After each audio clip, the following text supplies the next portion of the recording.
dramatic, dramatic angle. I guess, you know what? Actually, it's not great, but you can see her sideways. I will give my little spiel on this book. So I did want to do more research before I started reading it, but that didn't happen. So I'll just tell you what I know about this book, The Vampyre by John William Polidori, which is that Mary Shelley and I believe Percy Shelley and Lord Byron and John William Polidori and I think at least one other person, if not multiple other people. I could be wrong.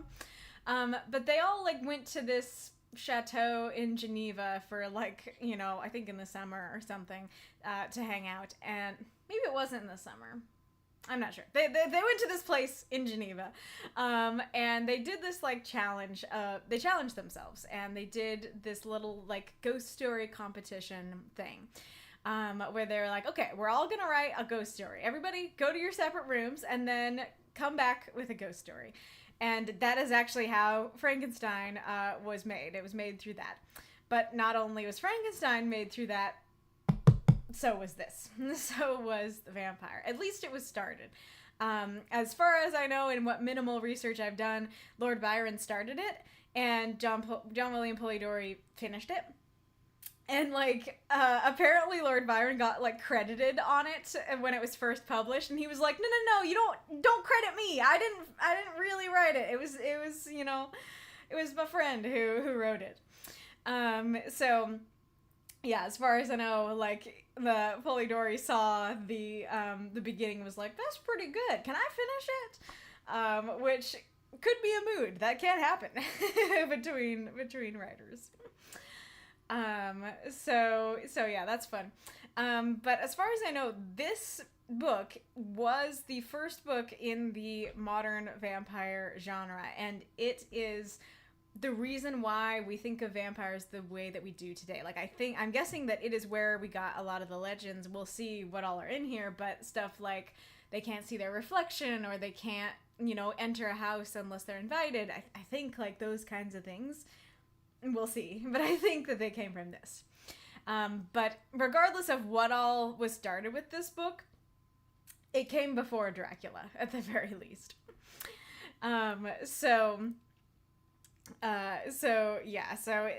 excited to see, where the vampire genre got started. Is it before Varney the Vampire? I don't know. I think Wolf will probably be able to answer that, but that's not something I knew about. You think some of that comes from ancient mythology? Gotcha. Gulish says this is pre-Varney, I think. Gotcha. And Aerith says yes, I assume yes, pre-Varney. Nice. Cool. But yeah, it's super short. I can look at it in a sec, but I think it's 70 pages, so hopefully we should be able to finish it today. But I wanted to do this for this stream because I'm assuming that more people were able to make it to this stream than usual, and I didn't want to just throw you into the middle of Pride and Prejudice when not all of you will have caught up with that. And so I was like, I can start something new that I can hopefully also finish within the stream that hopefully more people can listen to. Yeah. Are the birdies upsetting you? Are the birdies upsetting you, baby? Oh, you're so silly. While she's gone, let's... Oh, no, not that way. I realized I was thinking of... Love the hype Mothman. Okay, this is looking okay. That's quite readable. I wasn't sure if I need to go get the light, go get my reading lamp, but I think the light from the window is gonna be it's gonna be all right as long as the kitty allows it. Oh kitty, let me check if the other kitty wants in. Yes, he does. Oh, of course you cough and chitter again.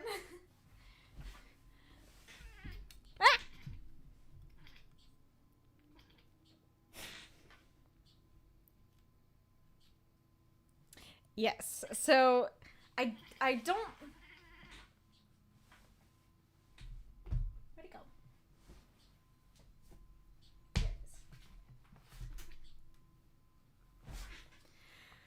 is. So I do also have Carmela. So maybe if we have time, I will read both. But because this is going to be a shorter stream, very simple reason for that, just that my... Oh, kitty. So cute. My mom likes to eat together, and she doesn't love that when on stream days we don't get to eat together, and so, because this is an off day, she requested that we actually, eat together, so that's why it's gonna be shorter. So hopefully I can finish this one, at least. Norman, all these authors' names are telling me I need a cooler sounding writer's handle. Very fair. All right. But yes. Yeah, kitty. So cute. I think we should begin, especially if we do want to finish today. Oh yeah, there was one other thing I wanted to say. So let me grab it. Well, I guess I don't have to show you the pictures, but basically the other thing I was going to say is that other than what I've told you, that I know about this book, the other thing I know about this book is that one of the characters, if not the main character, is called Lord Ruthven. And I am a fan of Vanitas no Carte, the case study of Vanitas. And there is a vampire in that manga series called Lord Ruthven that I assume is either a reference to this or is meant to be the vampire from this. So I know about that character. That character is my only real familiarity with this character, and so we'll see how similar they are. But yeah, maybe if I take a break, I'll go grab the manga and show you what he looks like from there. But his main trait is that he has very, very red hair, and I think that's mentioned in there. So again, don't know if that's gonna be a thing in here or not, but we'll see. So yes, let us begin. The Vampyre, a Tale by John William Polidori. First published in 1819. Which is actually closer to Dracula than I realized it was, but makes sense. Yeah, I guess here's a little note about John William Polidori. John William Polidori was born in London, England, in 1795. In 1810, he enrolled at the University of Edinburgh, where he wrote a thesis on sleepwalking and graduated as a Doctor of Medicine. In 1816, Polidori entered Lord Byron's service as his personal physician, accompanying him through Europe and keeping a diary of their travels.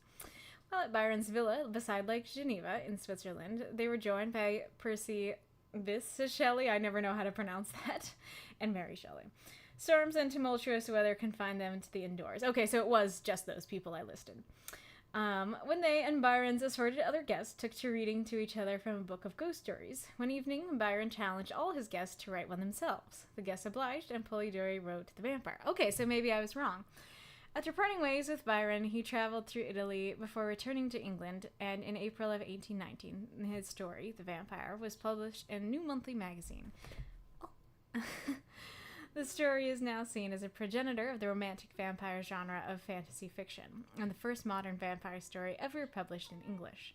Suffering from depression and gambling debts, Polidori died 2 years after its appearance, possibly via suicide, aged just 25.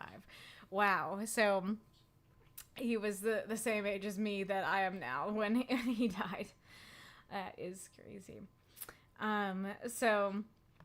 So somebody look it up for me, because I'm pretty sure that I've seen that Byron started this, and like I said, that there was this whole thing about people saying Lord Byron wrote it, but he was like, nope, it was Polidori, I just started it, but from this it sounds like I'm wrong, so I want to get a fact check on this. This was during the year without a summer. What does that mean? It's thought that Lord Ruthven was modeled off Lord Byron. Interesting. Norman, pretty young when he wrote it, 24. That said, that's middle-aged in the 1800s. Fair. Okie dokie. I guess this is this the start of the book, or is this from Polidori himself? Okay, it's do you guys want me to read all these little introductory things, or not?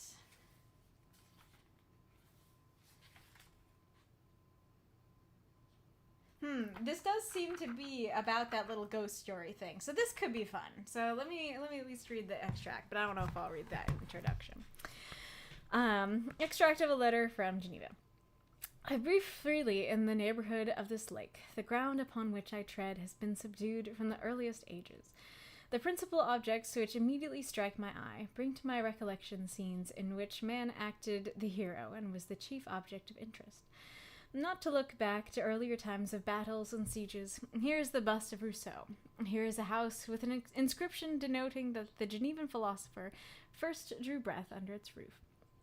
A little out of town is Fernie, the residence of Voltaire, where that wonderful, though certainly in many respects contemptible, character received, like the hermits of old, the visits of pilgrims, not only from his own nation, but from the farthest boundaries of Europe. That's amazing. Wonderful, though certainly in many respects contemptible, character.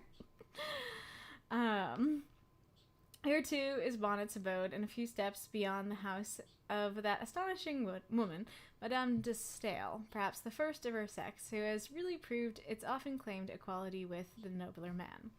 We have before had women who had written interesting novels and poems, in which their tact at observing drawing-room characters has availed them, but never since the days of Heloise have those faculties which are peculiar to man been developed as that possible inheritance of woman.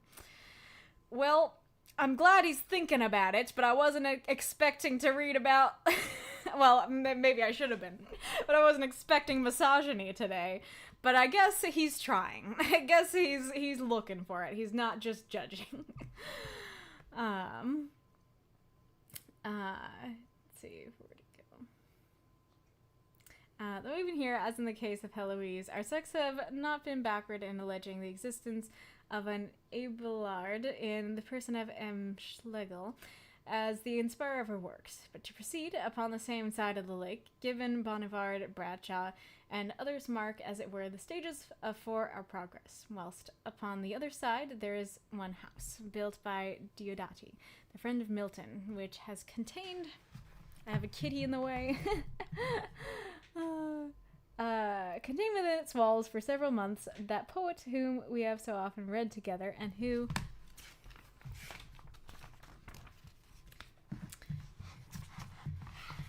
If human passions remain the same, and human feelings, like chords on being swept by nature's impulses, shall vibrate as before, will be placed by posterity in the first rank of our English poets.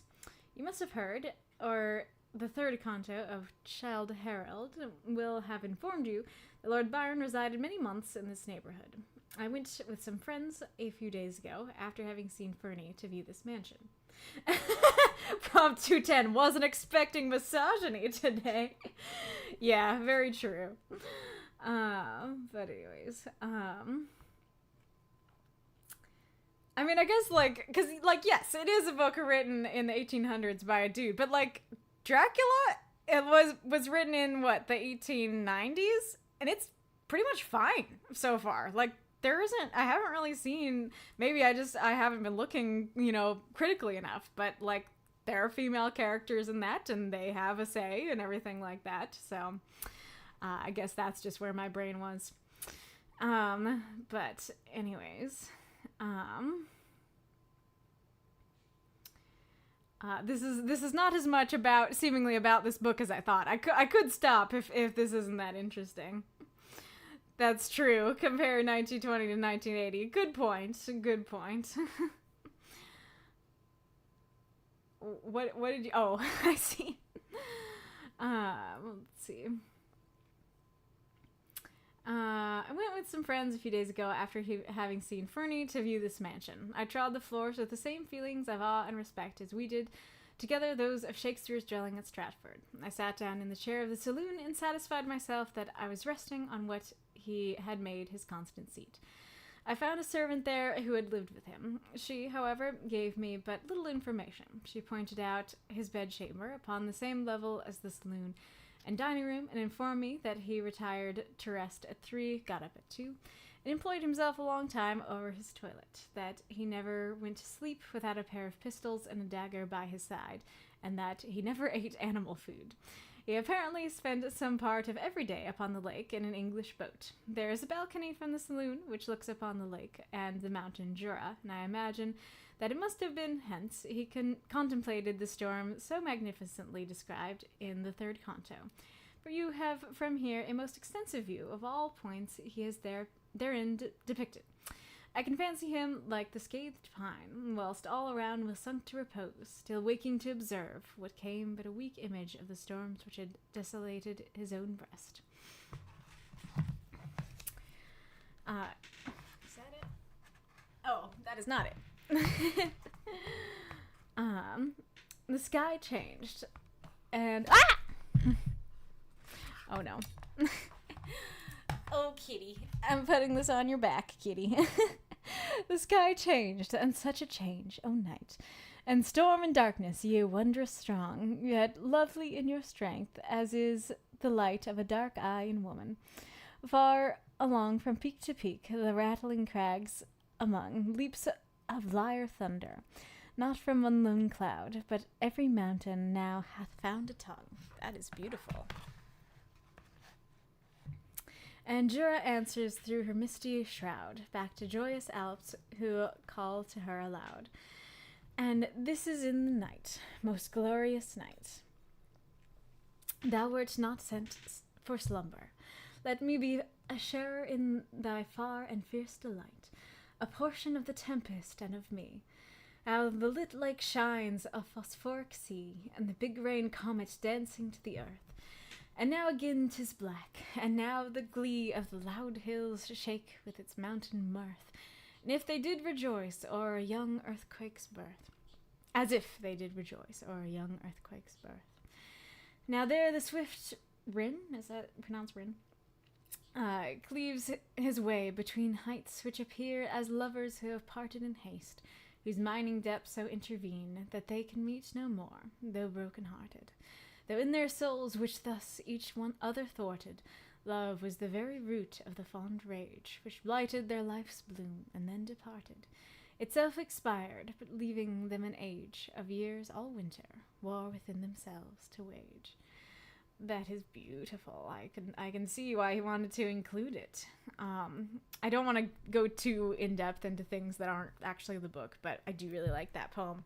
What did he say this poem was? Who's it by? What's it called?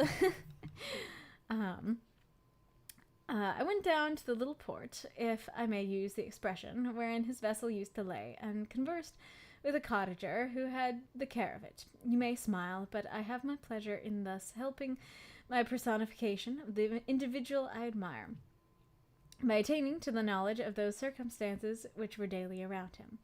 I've made numerous inquiries in the town concerning him, but can learn nothing. He only went into society there once, when M. Pictet took him to the house of a lady to spend the evening. They say he's a very singular man, and seem to think him very uncivil. Amongst other things, they relate that having invited M. Pictet and Bonstetten to dinner, he went on the lake to Chillon, leaving a gentleman who travelled with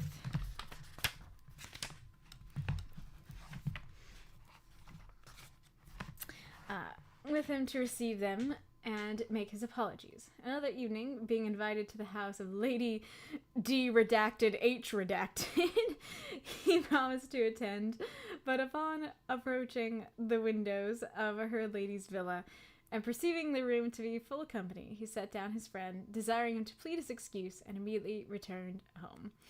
Could you imagine if, what was my train of thought? I had something I was about to say, and it just left my brain. Oh, yeah, I was thinking of, like, imagine if on r/AITA, people, like, redacted the names like this instead of giving, like, people in the story a fake name. It was just, like, Lady D dash dash, Lady H dash dash. Not even just Lady D, Lady H. It's, like, putting the dashes there to tell you something is redacted. Or I could be totally wrong about that, but at least that's how it's reading to me. Let's see. But also, yeah, because Kim says mood. That is funny that it's like, oh yeah, he went to this house, and then everybody's there. It's a big party, and he's like, okay, like, you sit down, friend. I'll go get us a drink, and then he just leaves. That is amazing. This will serve as a contradiction to the report which you tell me is current in England, of his having been avoided by his countrymen on the continent. The case happens to be directly the reverse, as he has been generally sought by them, though on most occasions, apparently without success. It is said, indeed, that upon paying his first visit at Coppet, following the servant who had announced his name, he was surprised to meet a lady carried out fainting. But before he had been seated many minutes, the same lady, who had been so affected at the sound of his name, returned and conversed with him a considerable time. Such is female curiosity and affection. He visited Coppet frequently, and of course associated there with several of his countrymen, who evinced no reluctance to meet him, whom his enemies alone would represent as an outcast. Though I've been so unsuccessful in this... Yeah, it's all because of you, because I was using you as a desk. Are you done being a desk now? It would make things easier. I've been so unsuccessful in this town. Oh, there's an ad break. Once again, did not even see the preview for the ad break. She heard his name and fainted. The 1810s version of Foamy Mouth Guy. Awesome. Bella, fudge off. Oh, no. He was just surprised. You going, kitty? Did I let Bo in, and is he in here still? Behind me. He's behind me, Bella. Here. Let me try something. Well, well, that's not what I meant. But come on. Sit with me. Come on, sit with me.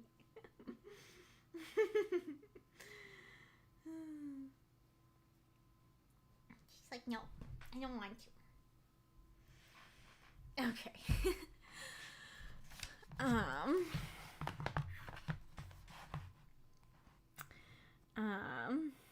I've been so unsuccessful in this town. I've been more fortunate in my inquiries elsewhere.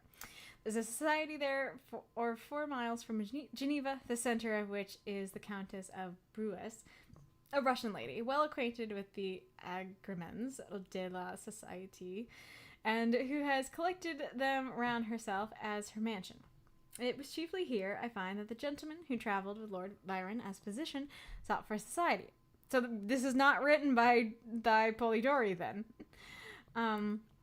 He used almost every day to cross the lake by himself in one of their flat-bottom boats, and returning after passing the evening with his friends, about 11 or 12 at night, often whilst the storms were raging in the circling summits of the mountains around. As he became intimate from long acquaintance with several of the families in his neighborhood, I have gathered from their accounts some excellent traits of his lordship's character, which I will relate.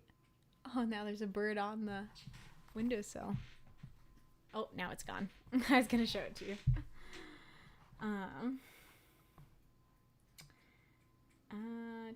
I've gathered from their accounts some excellent traits of his lordship's character, which I will relate to you at some future opportunity. I must, however, free him from one imputation attached to him.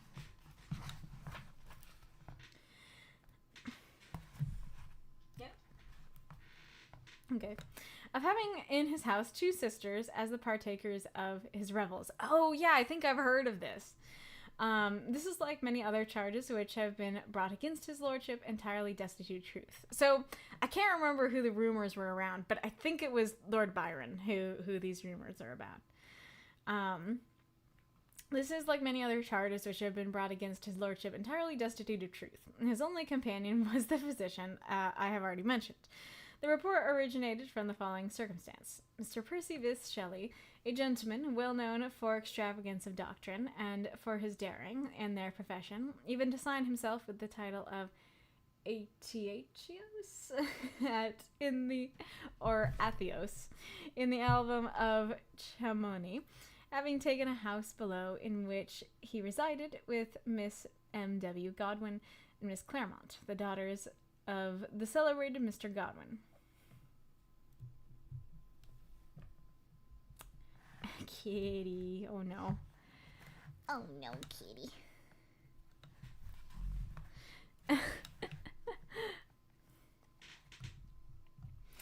They were frequently visitors at Diodati and were often seen upon the lake with his lordship, which gave rise to the report, the truth of which in here is positively denied. So I wasn't expecting misogyny today. I wasn't expecting incest rumors today. Yes, indeed. Mary Wollstonecraft, is that right? Wollstonecraft, Godwin, later Mary Shelley. Yes, indeed. Among other things, which the lady from whom I procured these anecdotes related to me, she mentioned the outline of a ghost story by Lord Byron. Okay. It appears that one evening, Lord B, Mr. P.B. Shelley, the 2 ladies and the gentleman before alluded to, after having perused a German work, which was entitled Phantasmagoriana, began relating ghost stories, which his lordship, having recited the beginning of Christabel, then unpublished, the whole took so strong a hold of Mr. Shelley's mind that he suddenly started up and ran out of the room. Oh. The physician and Lord Byron followed. Oh no, kitty. Oh no. And discovered them leaning against the mantelpiece with cold drops of perspiration trickling down his face. After having given him something to refresh him, upon inquiring into the cause of his alarm,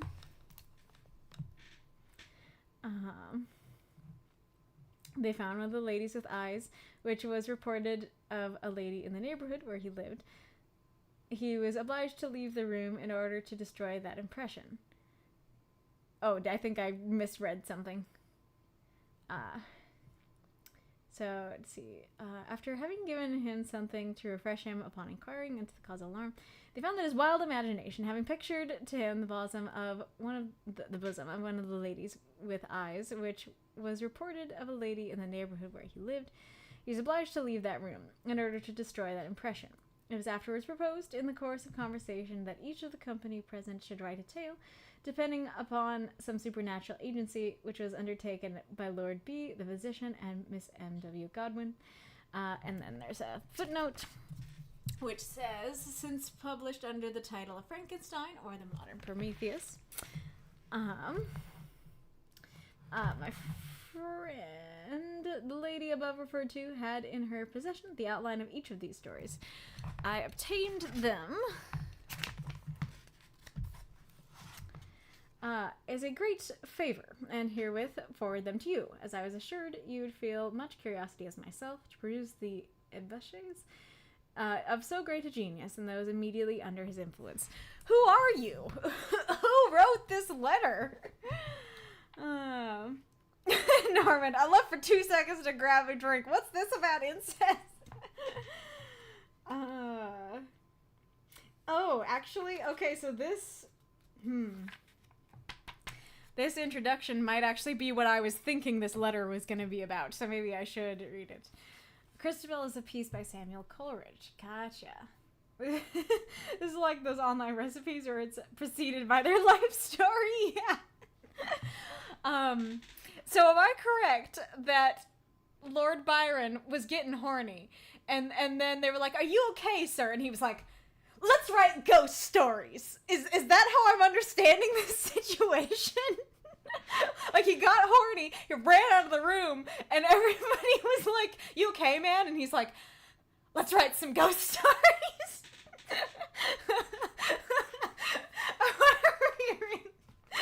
Yeah, exactly. I'm too thirsty. I must scare the lust out of me. Exactly. Lord Byron was a very horny man. Uh-huh. Yeah, that is what I have heard.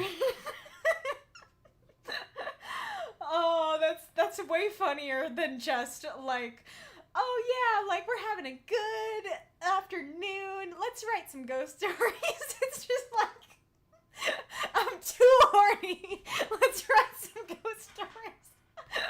How many words is that? "I'm too horny. Let's write some ghost stories." No, it's too many words, but I believe the term is scaroused. I mean, I'm assuming it worked. Oh, incredible. Oh, this is beautiful.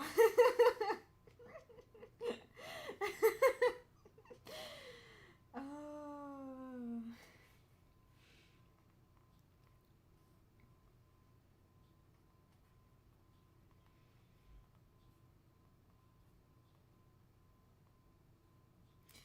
So, like, it just says, okay, so they were reading the beginning of Christabel, and then, like, he, oh no, it says Mr. Shelley, so it took hold of Mr. Shelley's mind, and he ran out of the room. The physician and Lord Byron followed, and discovered him leaning against the mantelpiece, with cold drops of perspiration trickling down his face. After having given him something to refresh him, upon inquiring into the cause of his alarm, they found that his wild imagination having pictured to him the bosom of one of the ladies with eyes. And I don't know what that means. Oh, hi, kitty. Oh, no. Oh, no, the kitty took up the slot. What does that mean, one of the ladies with eyes? Like, I think most ladies have eyes. So I don't know what that means. Which was reported of a lady in the neighborhood where he lived. I should hope that a lady in the neighborhood he lived had eyes. He was obliged to leave the room in order to destroy the impression. So I guess I was wrong about the person. It was Percy Shelley. And so am I correct that he, like, had a sexy dream about a lady from his neighborhood, and so he was the one who was like, "You gotta scare the horny out of me." It was afterwards proposed in the course of conversation that each of the company present should write a tale, depending upon some supernatural agency. Oh, okay. Interesting. She had eyes, or her nipples were supposed to be in the Christabel story. That's wild. That's a wild horror story. Hi kitty, oh, you're so cute. That is definitely something I could see someone getting scaroused about.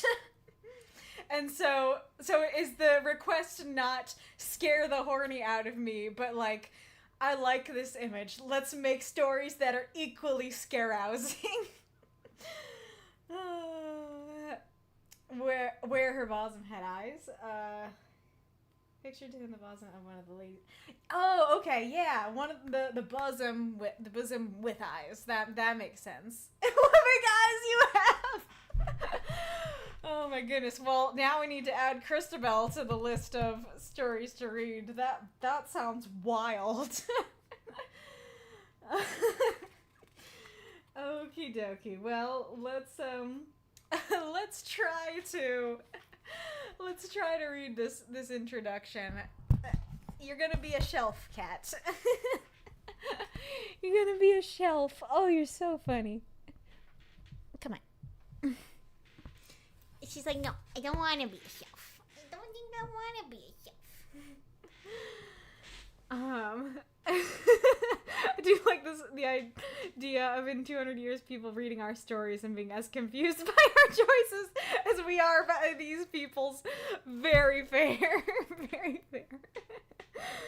The psychological term is the misattribution of arousal. Well, are you saying, like, when you're scared of something but you're aroused? I don't know, man. Like, we are talking about a lady's bosom, and, like, that's a fairly arousing thing, so I don't think this is super crazy to be aroused by that, but it's both like, I'm aroused by the bosom, but I'm scared by the eyes, and so I'm scare-aroused. 20 years? Those are rookie numbers. People are confused now. Amazing. Alright, kitty. Oh no! Sorry. Sorry, cats. Ugh. Why was everyone so thirsty? Was there a water shortage? Okay, can we do this? And I'm sorry I keep screaming right into the mic. Okay, sorry for the weird angles you'll be getting. The Vampire. Introduction. The superstition. Oh, okay. Kitty done. Okay. Well, you can see that.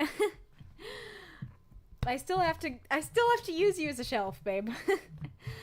The superstition upon which this tale is founded is very general in the East.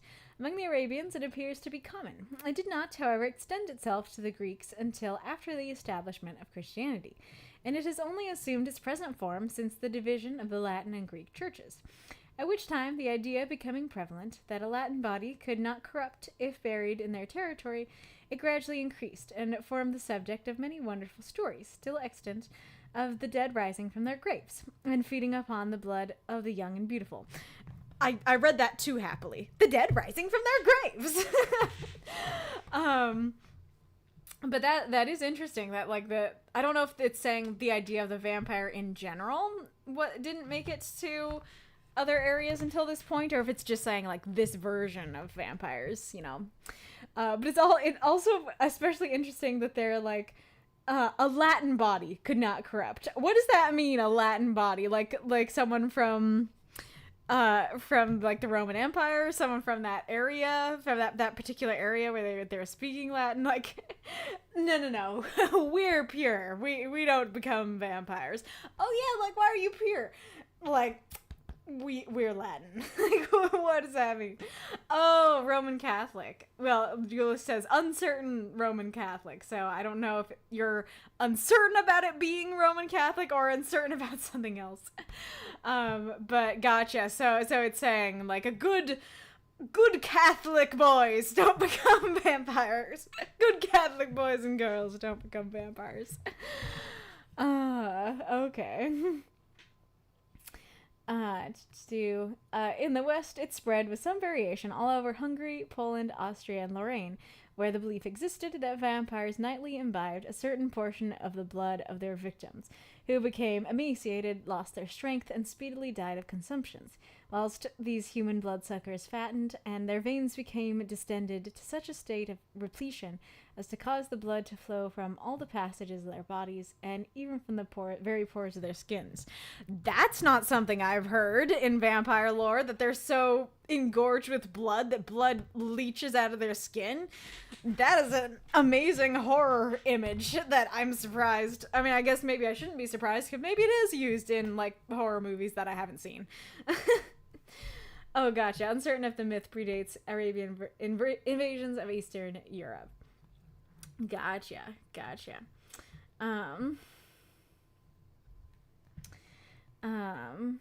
It's also interesting that it says consumptions. I don't know if that means, like, you know, tuberculosis, which they called consumption, if, like, their explanation for why some people got consumption was vampires. It's kind of interesting, if so. In the London Journal of March 1732 is a curious and, of course, credible account. What do you mean, of course, credible? You need to show your sources to say that. Of a particular case of vampirism. Yeah, you really need to share your sources when you're talking about that. Which is stated to have occurred in Madrega in Hungary. It appears that upon an examination of the commander-in-chief and magistrates of the place, they positively and unanimously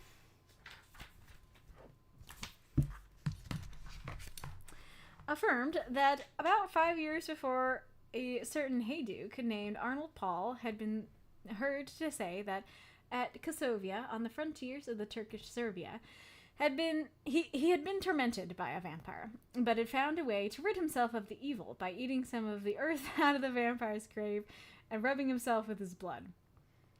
Again, never heard of that.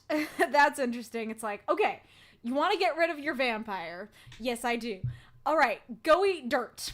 Go eat some dirt from its grave and go put his blood on you. I get the blood thing because like it could be a situation of like, oh yeah, like maybe you already smell like a vampire or you already smell like me. I already got you. But like eating the dirt is, I guess it's related to like Dracula needing dirt from his hometown to move. But I just think that's very funny. It's like, how to get rid of vampires? Eat dirt. Of course it's credible. The London Journal would never report it otherwise. Yeah, that makes sense. I'm suddenly imagining morticians of the time creating a collective in-joke about the dead rising and people believing it, sort of like taxidermists inventing the jackalope. Could be funny. Let's see. This precaution, however, did not prevent him from becoming a vampire. Okay. The universal belief is that a person sucked by a vampire becomes a vampire himself and sucks in his turn. Your turn to do the sucking. So maybe that's one of the things that, like, this was the first time that somebody wrote a fictional story about, oh, if you are bitten by a vampire, you become a vampire. But yeah, like, I could imagine, especially if it is, I mean, it depends on the legends, but if you are covering yourself with a vampire's blood, sometimes you'd have to drink a vampire's blood to become one, and so if you're covering yourself in it, I could see that leading to some problems. But maybe that's not what they meant. Maybe they did mean, like, yeah, he did all the precautions, but the vampire still came in and drank his blood, and he turned into one. For about 20 or 30 days after his death and burial, many persons complained of having been tormented by him, and a deposition was made that 4 persons had been deprived of life by his attacks. Something about the word complained, it makes that seem much more light than it is. Like, it seems like, this dead guy, like, he keeps just bothering me, you know, as opposed to, like, he's actually killing people. Alright, to prevent further mischief, the inhabitants, having consulted their Hadagni, chief bailiff, took upon the body and found it, as is supposed to be usual in cases of vampirism, fresh and entirely free from corruption, and emitting at the mouth, nose, and ears pure and florid blood. Proof having been thus obtained, they resorted to the accustomed remedy. So, I'll keep reading. A stake was driven entirely through the heart and body of Arnold Paul, at which he is reported to have cried out as dreadfully as if he had been alive. This done, they cut off his head, burned his body, and threw the ashes into his grave. The same measures were adopted with the corpses of those persons who had previously died from vampirism, lest they should in their turn become agents upon others who survived them. So yeah, I have heard of this, that sometimes happens with dead bodies, that they bloat a bit, that they sometimes will trickle blood and stuff like that, and so, like, people would see that and be like, oh, he got up and he drank some blood, but actually it was just, like, a natural process. Good way to get a bloodborne illness, you mean by, like, opening up a grave and checking it out and stuff. And then there are the footnotes I read, or I guess they are footnotes, yeah. This monstrous, Rhodomondate, what does that mean? Is here related because it seems better adapted to illustrate the subject of the present observations than any other instance which could be adduced. In many parts of Greece, it is considered as a sort of punishment after death for some heinous crime committed whilst in existence, that the deceased is not only doomed to vampirize, that's a cool word, but compelled to confine his infernal visitation solely to those beings he loved most while upon earth, those to whom he was bound by ties of kindred and affection, a supposition alluded to in the Gyre. So why have I not heard that word more? Vampirize. I like that. But that's really interesting, and I do not see that used enough. That's a neat idea of, well, not neat for the person, but that's a neat fictional idea of, like, instead of it just happening by, you know, if you're bitten, you become one, but also happening, like, if you are this terrible person, you are doomed to become a vampire, and not only you're doomed to become a vampire and drink human blood, you are forced to do it to the people you loved. That's really interesting and nice and angsty.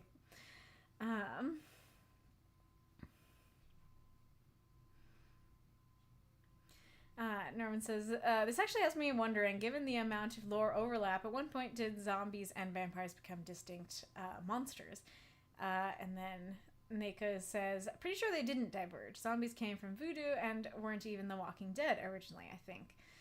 And then Gula says zombies came from a different tradition, a Western African one. I believe that's correct. That says, yeah, zombies were originally people brought back from the dead to be slaves using potions and magic. Oh, interesting. So, like, the whole necromancer idea was actually much more close to the original version of zombies. That's curious. And do any of you know what this Gaior is? Is that a book in and of itself? But first on earth, as vampire sent, thy course shall from its tomb be rent. Then ghastly haunt the native place, and suck the blood of all thy race. There from thy daughter, sister, wife, at midnight drain the stream of life. Yet loathe the banquet which perforce must feed thy livid living corpse. Thy victims, ere they yet expire, shall know the demon for their sire. As cursing thee, thou cursing them, thy flowers are withered on the stem.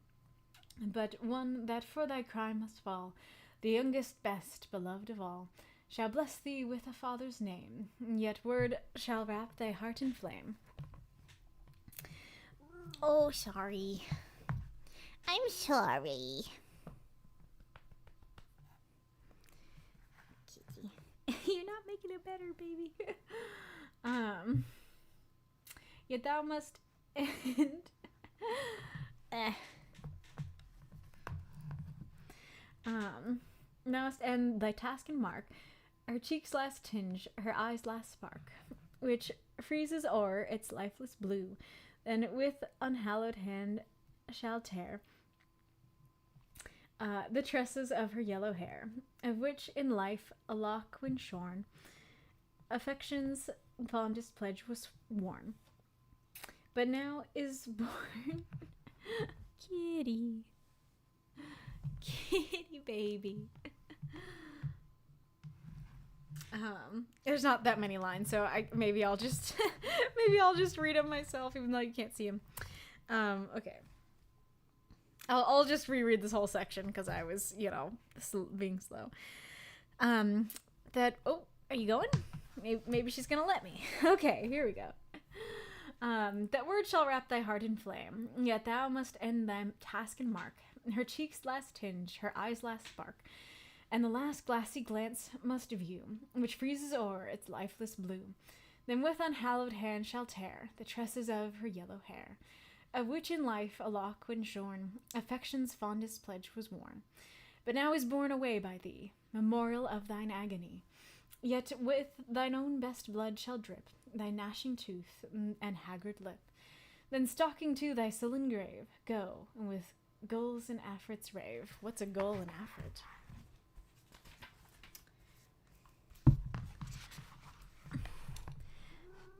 Until these in horror shrink away from spectre more accursed than they. That was so good. These poems, man, are really good. Who wrote that? Somebody credit them. That's really good. Oh no. Elish says Ayar was a slur used to describe non-Muslims in the Ottoman Empire. Oh no, that's not so good. I thought it was like a book or something. I'm so sorry. Okay, so I guess it's like saying it's a supposition alluded to in the Muslim people. Is that what that means then here?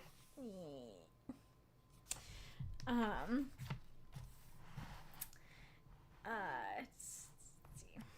Hi, Kitty. Can you move your tail? Mr. Southey has also... Kitty boo. Baby.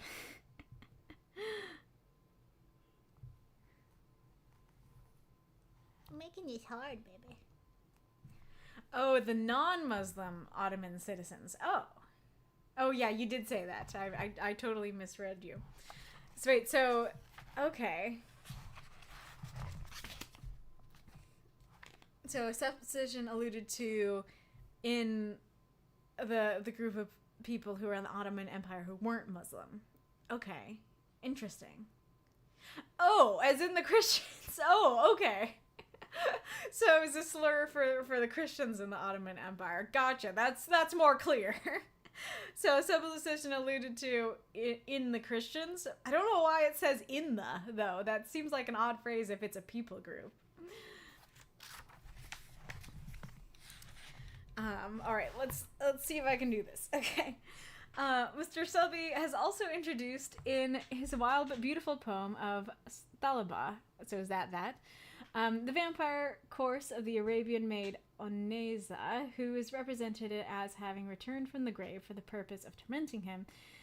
She best loved whilst in existence, but this cannot be supposed to have resulted from the sinfulness of her life, she being portrayed throughout the whole of the tale as a complete type of purity and innocence. The voracious Tournefort gives a long account of his travels of several astonishing cases of vampirism, to which he pretends to have been an eyewitness, and Calmet, in his great work upon this subject, besides a variety of anecdotes and traditionary narratives illustrate of its effects, has put forth some learned dissertations, tending to prove it to be a learned dissertations, tending to prove it to be a classical as well as barbarian error.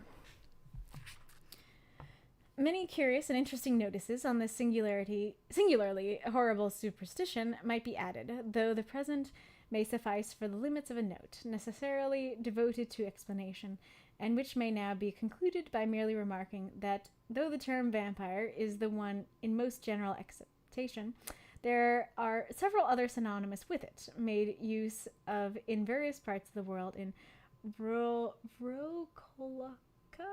Vardulaka, Govroloka, and company. I've never heard of these. What are these places? Okay, Thalva the Destroyer by Robert Southey. Okay, so I guess that is the poem. That's cool.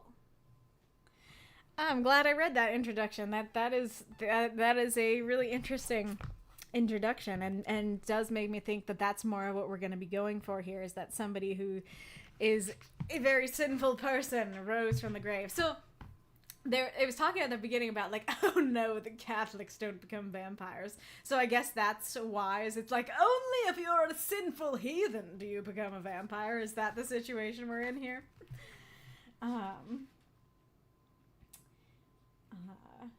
That's very curious, because, like, in Catholicism they have, like, there's hell and purgatory and heaven, and so it's interesting that they'd be like, there's hell, purgatory, heaven, and vampirism. Yeah, so if I'm a bad person, I get to live forever? Neat. Well, you get to live forever, but then you have to drink the blood of those you love. Which is also interesting because it's similar to, like, how we often think of ghosts, that ghosts haunt the people, either, like, the people they loved, the people they hated, or the place that they lived in. And so this is interesting that apparently originally vampires were more like that they had to drink the blood. It's not just this curse of, like, I have to drink blood, but it's I have to drink the blood of the people I love most, which is interesting. Yeah, so the Christians, the Jewish people, and I don't know what that is. What is that word? But anyways, so it looks like we can finally actually begin after all that introduction. I only love a few people. It won't take long to drink them. I guess there is, that's an interesting take too. What did it say? Let me go back. Okay, so it didn't say, though there is the poem here.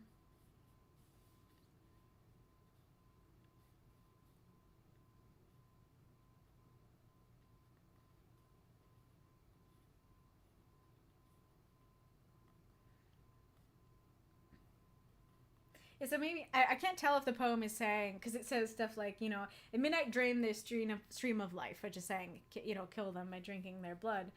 And then thy victims ere they yet expire shall know the demon for their sire, as cursing thou cursing them. Or I guess ere they expire means before, right? So I guess that is that. But what I was thinking is, like, it is kind of interesting because if you also combine it with the idea that you can drink someone's blood and turn them into a vampire, this could be a situation of like, okay, there's a really sucky person in the family who turned into a vampire and was forced to drink the blood of the family. But then the whole family became vampires and now they're a vampire family. That also is kind of a fun idea for a story as well. They're an Arabic tribe, a very different view of the Abrahamic creation story. Oh, interesting. Okay, that's interesting. But anyways, I think it's time. Oh, sneeze. Hi, kitty. You okay? You're cute. Okie dokie.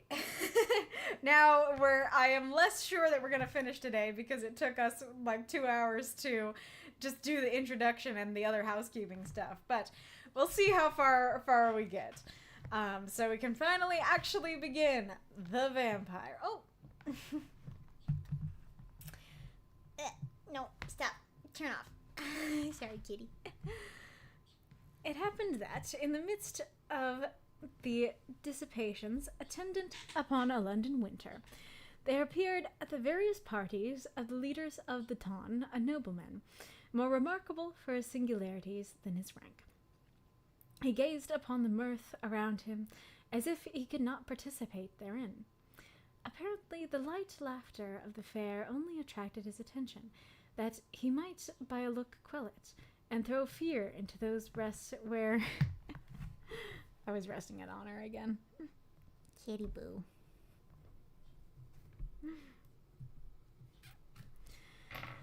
Let's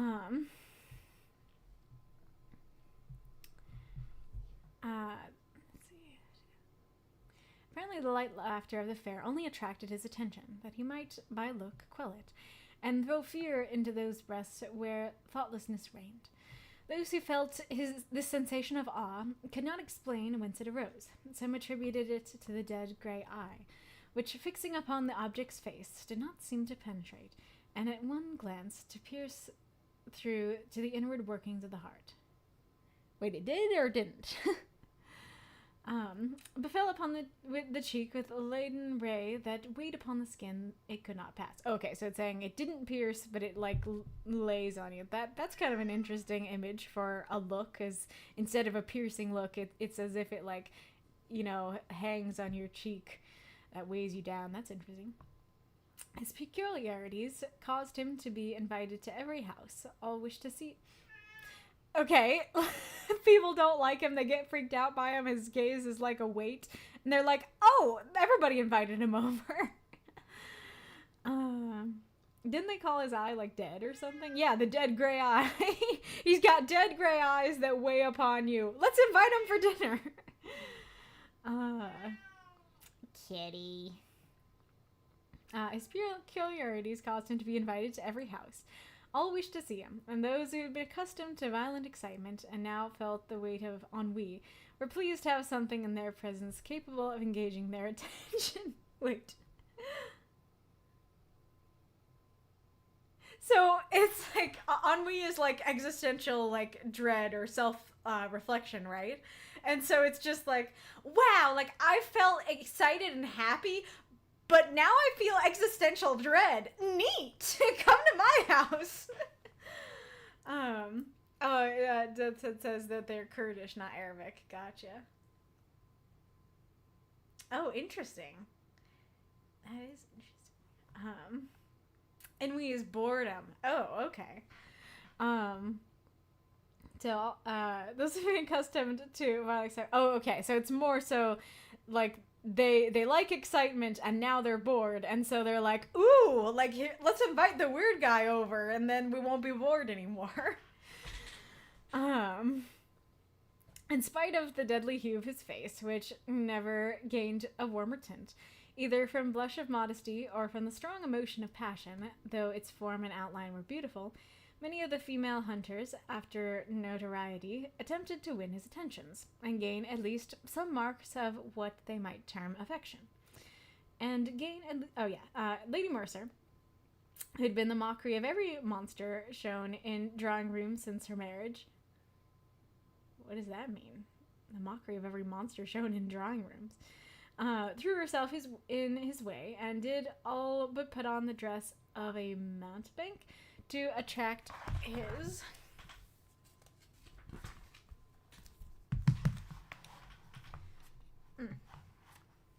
notice. Though in vain, when she stood before him, though his eyes were apparently fixed upon hers, still it seemed as if they were unperceived. Even her unappalled impudence was baffled. Yeah, that is impudence. And she left the field. Hold on.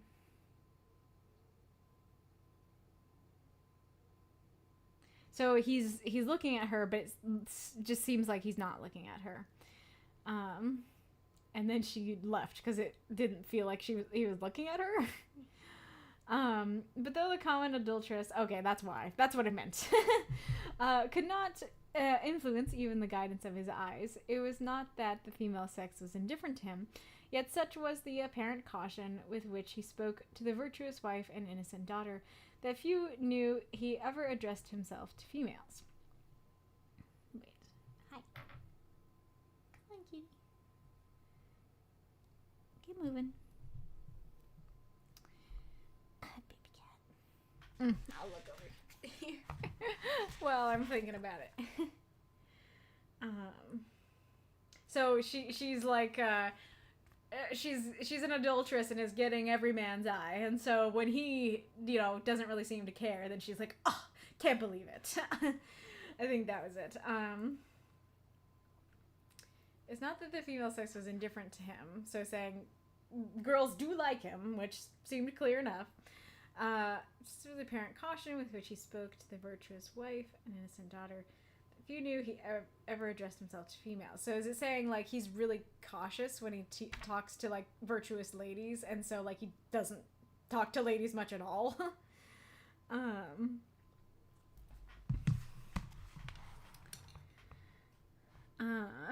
He had, however, the reputation of a winning tongue, and whether it was that it was Kitty. Why right when I put it down? Kitty boo. Come on, baby.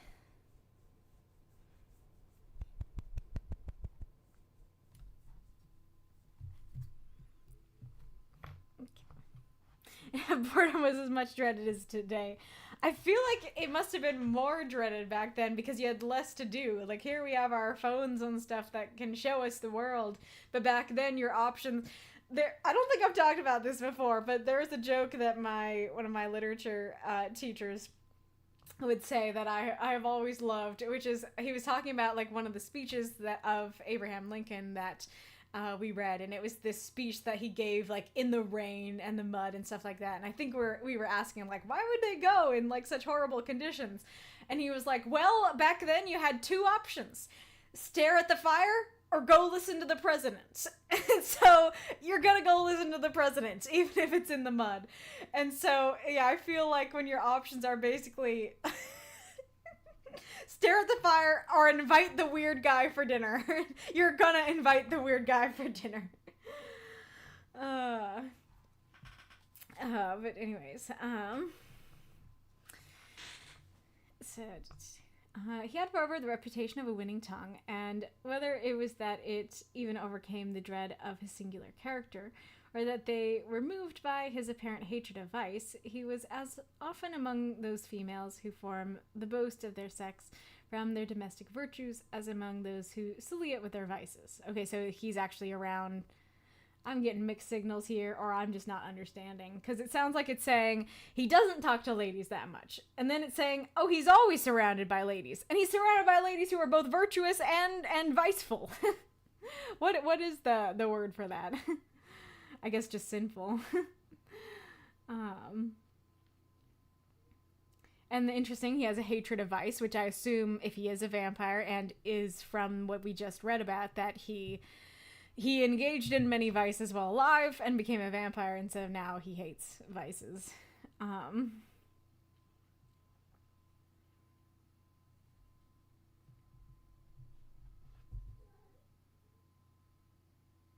Yeah, I'm not... If somebody else understands better, let me know. About the same time, there came to London a young gentleman of the name of Aubrey. He was an orphan left with an only sister in the possession of great wealth, by parents who died while he was yet in childhood. Left also to himself by guardians who thought it their duty merely to take care of his fortune, while they relinquished the more important charge of his mind to the care of mercenary subalterns. He cultivated more his imagination than his judgment. Oh, that's a mood. My imagination was cultivated, not my judgment. But also that is funny that it's like, oh yes, they took up the duty to take care of his money, not him. Virtuous blood tastes sweeter. Interesting. Is that something you're guessing or something you know?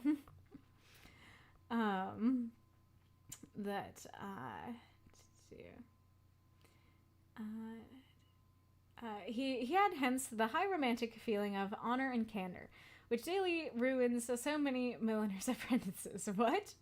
Or that ruin... What? What is that a reference to? But that feels like... Oh, I guess it's saying, like, he has a strong imagination, so he views honor and candor very, like, highly and like, idealized. But sometimes honesty isn't always great. Sometimes it can ruin people. Oh, Ghoulish says, I've read this before. Well, don't spoil it for me. I want to find out myself. He believed all to sympathize with virtue and thought that vice was thrown in by Providence merely for the picturesque effect of the scene, as we see in romances. He thought that the misery of a cottage merely consisted in the vesting of clothes, which were as warm, but which were better adapted to the painter's eye by the irregular folds and various colored patches. It's a long sentence. So all the symbols and thought. So it's saying that Aubrey is like, oh yeah, everybody sympathizes with virtue. Everybody's virtuous. And vice is just like, you know, icing for the scene of life. Vice just makes things more interesting. Is that how he thought of things? And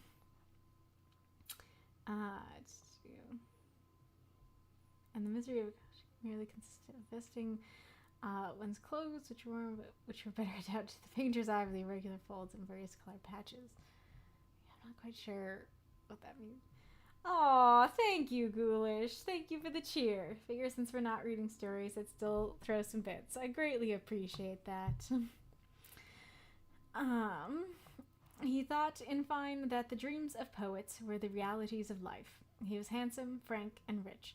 For these reasons, upon his entering into the gay circles, many mothers surrounded him, striving which should describe with least truth their languishing or romping favorites. It is just so funny how that word just meant like happy and joyous, but it means something very different today. And so it's like, when he's entering the gay circles. Oh, amazing. Many mothers surrounded him, striving which should describe with least truth their languishing or romping favorites. The daughters at the same time by their brightening countenances, which he approached, and by their sparkling eyes, when he opened his lips, soon led him into false notions of his talents and his merit.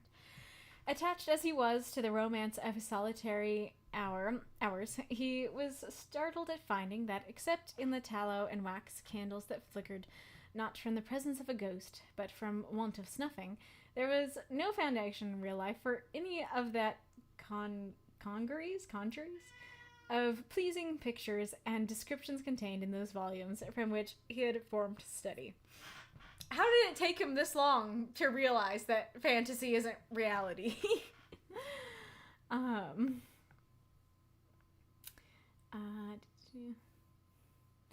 Finding, however, some compensation in his gratified vanity, he was about to relinquish his dreams when the extraordinary being we have above described crossed him in his career. He watched him, and the very impossibility of forming an idea of the character of a man entirely absorbed in himself, who gave few other signs of his observation of external objects than the tacit assent to their existence, implied by the avoidance of their contact, allowing his imagination to picture everything that flattered its propensity to extravagant ideas.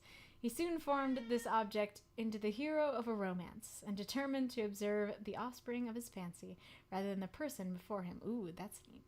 Thank you for the cheer, Mako, and for the hype train. Hang on a sec.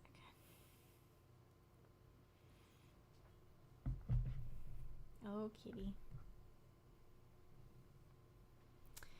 So that is really... Kitty... I do like that idea of, like, you know, he wanted to turn him into a hero of a romance, and determined to observe the offspring of his fancy rather than the person before him. I think that's a neat way to phrase it, and is something we often do, where it's like, I'm going to observe what I want to observe, not the actual person. Dad said, fine, train, coming to the station. Thank you for the cheer. Yeah, so I guess we didn't get a hype train before, but you brought it to us, which is awesome. Thank you so much. He became acquainted with him, paid him attentions, and so far advanced upon his notice that his presence was... Your presence is noticed, kitty. His presence was always recognized. He gradually learned that Lord Ruthven's affairs were embarrassed, and soon found, from the notes of preparation in street, that he was about to travel. Desirous of gaining some information respecting this singular character, who, till now, had only whetted his curiosity, he hinted to his guardians that it was time for him to reform the tour, which, for many generations, has been thought necessary to enable the young to take some rapid steps kitty in the career of vice towards putting themselves upon an equality with the aged, and not allowing them to appear as if fallen from the skies whenever scandalous intrigues are mentioned as the subjects of pleasantry or praise. You know, she's actually stepping. She changed one of my things, I think the book reading scene, to woo. No, E43 woo.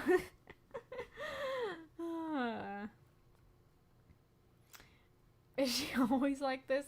Not every time I read, but sometimes. I think it's because it's, you know, during the day and she's more active. I've kind of, like, seemingly trained them to be more active during the day. Thank you for the cheer, Marks. I really appreciate that, you guys.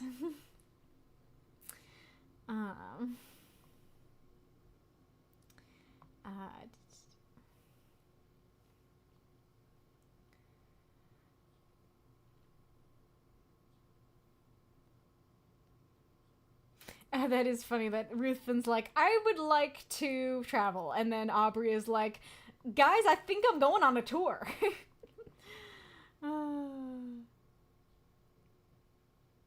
But that is weird that it's like a career of vice towards putting themselves upon equality with the age. It's like, you don't want to seem like a virtuous young little goody two-shoes, do you? You gotta learn about sin. You gotta learn about the vices. Not allowing them to appear fallen from the skies. I mean, like, I'm assuming like an angel. Whenever scandalous intrigues are mentioned as the subjects of pleasantry or praise, according to the degree of skill shown in carrying them on. They consented, and Aubrey immediately mentioning Aubrey, immediately mentioning his intentions to Lord Ruthven, was surprised to receive from him a proposal to join him. I wonder how Ruthven feels about all this, if he sees, like, this little weirdo just following... They're both weirdos of different calibers, but this little weirdo following him around, and he's just, like, announcing to, like, Ruthven's like, I think I'm gonna travel, and then Aubrey's like, you know what, guys? I think I'm going on tour, and then Ruthven's like... Fine, Aubrey, you want to join me? Or if he's just, like, totally oblivious to this. Yeah, alright, time to do some sinning! Flattered by such a mark of esteem from him, who apparently had nothing... No, come here. In common with other men, he gladly accepted it, and in a few days they had passed the circling waters. Hitherto, Aubrey had had no opportunity of studying Lord Ruthven's character, and now he found that though many more of his actions were exposed to his view, results offered different conclusions from the apparent motives to his conduct. His companion was profuse in his liberality. The idle, the vagabond, and the beggar received from his hand more than enough to relieve their immediate wants. But Aubrey could not avoid remarking that it was not upon the virtuous reduced to indignance by the misfortunes attendant even upon virtue, that he bestowed his alms.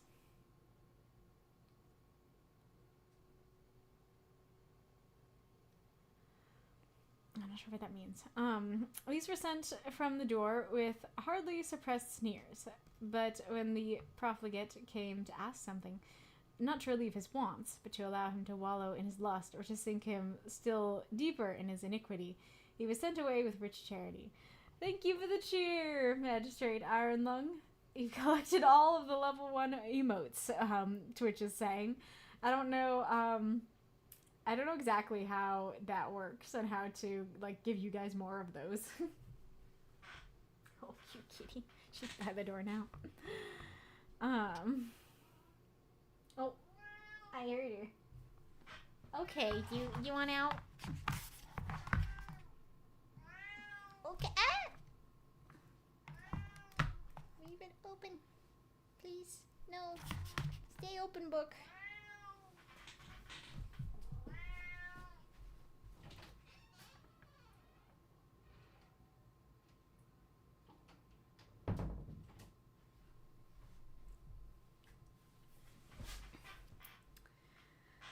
Dumb and Muppets at once. There's no separate stories to spread this out over. Very, very fair. I appreciate it. Okay, so we're... It technically stayed open, just not on the page.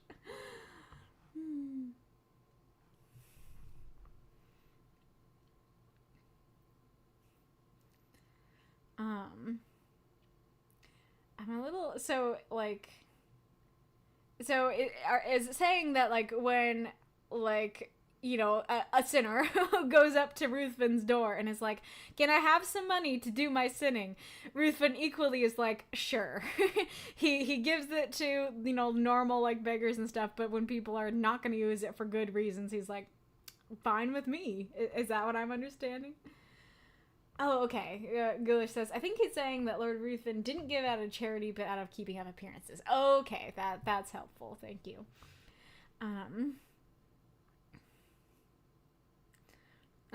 This was, however, attributed by him to the great importunity of the vicious, which generally prevails over the retiring bashfulness of the virtuous indigent.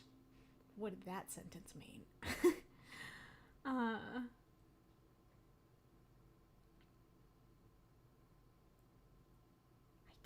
I guess, is it saying, like, if he didn't give them money, they would turn vicious? Is that the deal?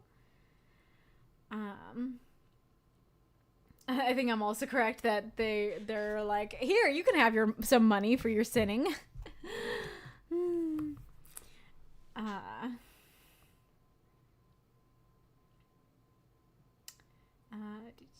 There was one circumstance about the charity of his lordship which was still more impressed upon his mind.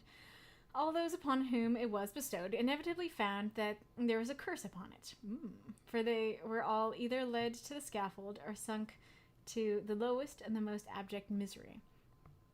At Brussels and other towns through which they passed, Aubrey was surprised at the apparent eagerness with which his companion sought for the centers of all fashionable vice. There he entered into all the spirit of the faro table. What's that? He bet, or I guess just the gambling table. He betted and always gambled with success, except when the known sharper was his antagonist, and then he lost even more than he gained. But it was always with the same unchanging face, with which he generally watched the society around. It was not, however, so when he encountered the rash youthful novice, or the luckless father of a numerous family. Then his very wish seemed fortune's law. This apparent abstractedness of mind was laid aside, and his eyes sparkled with more fire than that of a cat while dallying with the half-dead mouse. In every town he left the formerly affluent youth, torn from the circle he adorned, cursing in the solitude of a dungeon the fate that had drawn him within the reach of his friend, whilst many a father sat frantic amidst the speaking looks of mute hungry children, without a single farthing of his late immense wealth, wherewith to buy even sufficient to satisfy their present craving. Okay, let me reread that.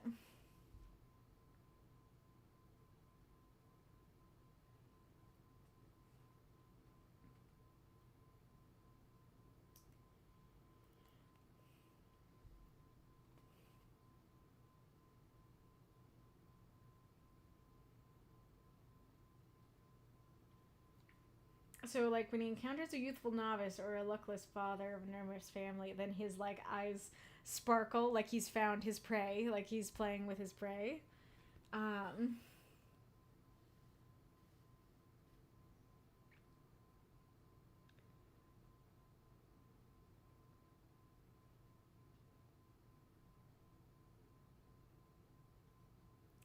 I guess it's saying, like, it didn't say whether he actually gives money to them, but I guess the fact that, like, the youths end up in a dungeon and the fathers are looking at hungry children, I guess it's saying they accept money from him and they end up so much worse. Pharaoh, aka Pharaoh, like Egyptian Pharaoh, is a card game. And there's another ad break.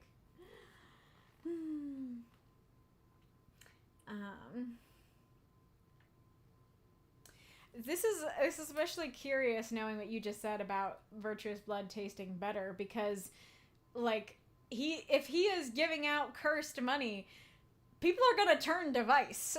People are, and don't tell me what's gonna happen, but, like, people are going to turn to vice to, you know, try to survive, and so it seems like that's against what Ruthven would want. That it seems like he would want them to encourage them to be virtuous so he can, you know, nom on them. All right.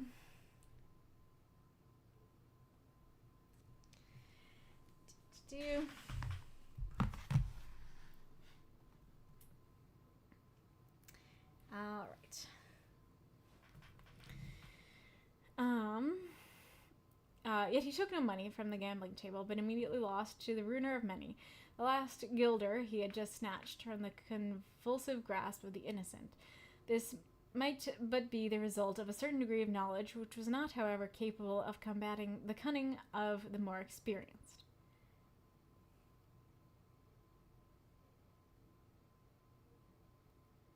Whew. I'm getting especially confused with this one. He often wished to represent this to his friend, beg him to resign that charity and pleasure which proved the ruin of all, and did not tend to his own profit, but he delayed it, for each day he hoped his friend would give him some opportunity of speaking frankly and open to him. However, this never occurred. Lord Ruthven, in his carriage, and amidst the various wild and rich scenes of nature, was always the same. His eyes spoke less than his lip. And though Aubrey... His eyes never speak. They're dead. You just said they're dead and gray and don't have any life in them. His eyes spoke less than his lip, and though Aubrey was near the object of his curiosity, he obtained no greater gratification from it than the constant excitement of vainly wishing to break that mystery, which to his exalted imagination began to assume the appearance of something supernatural. Yeah, good job, Aubrey. You're starting to figure it out. But So that is kind of a mood that it's like, I want to bring this up to him, but he'll give me an opportunity to tell him about it, and then he doesn't. Oh, gotcha. I think he takes the pleasure in seeing the virtuous fall and the sinner fall further. Gotcha. That is a lot like Milverton in Moriarty. Let's see. They soon arrived at Rome, and Aubrey, for a time, lost sight of his companion. He left him in daily attendance upon the morning circle of an Italian countess. Whilst he went in search of his memorials of another almost deserted city. Whilst he was thus engaged, letters arrived from England, which he opened with eager impatience. The first was from his sister, breathing nothing but affection. The others were from his guardians. The latter astonished him. If it had before entered into his imagination that there was an evil power resident in his companion, these seemed to give him a most sufficient reason for the belief. His guardians insisted upon his immediately leaving his friend, and urged that his character was dreadfully vicious. Okay, hold on a sec.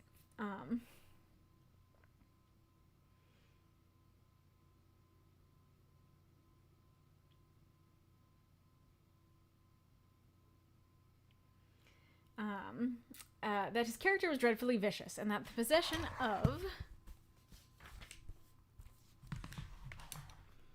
irresistible powers of seduction rendered his licentious habits more dangerous to society.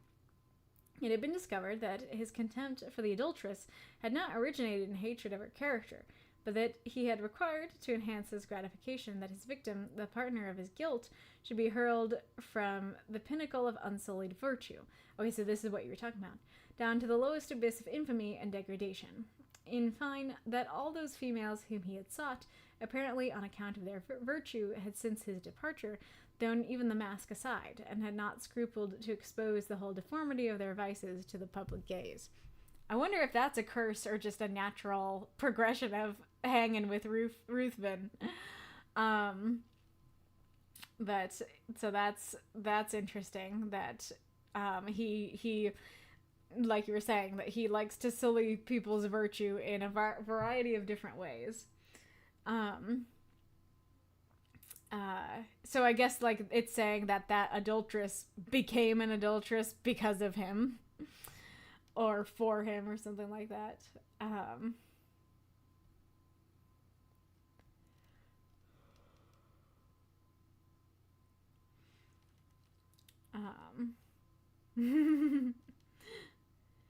Aubrey, the dude's kind of weird. I'm just gonna keep watching. Yeah, for sure. We shall see. Yes. Already determined upon leaving one. Wait, is that correct? Yeah. Whose character had not yet shown a single bright point on which to rest the eye. He resolved to invent some plausible pretext for abandoning him altogether, proposing, in the meanwhile, to watch him more closely, and to let no slight circumstances pass by unnoticed. He entered into the same circle, and soon perceived that his lordship was endeavouring to work upon the inexperience of the daughter of the lady whose house he chiefly frequented. In Italy, it is seldom that an unmarried female is met with in society. He was therefore obliged to carry on his plans in secret, but Aubrey's eye followed him in all his windings, and soon discovered that an assignation had been appointed, which would most likely end in the ruin of an innocent though thoughtless girl. Losing no time, he entered the apartment of Lord Ruthven, and abruptly asked him his intentions with respect to the lady, informing him at the same time that he was aware of his being about to meet her that very night. Lord Ruthven answered that his intentions were such as he supposed all would have upon such an occasion, and upon being pressed whether he intended to marry her, merely laughed. Aubrey retired, and immediately writing a note to say that from the moment he must decline accompanying his lordship in the remainder of their proposed tour, he ordered his servant to seek other apartments, and calling upon the mother of the lady, informed her of all that he knew, not only with regard to her daughter, but also concerning the character of his lordship. You want out, kitty boo? Here, maybe I can put my phone in the middle.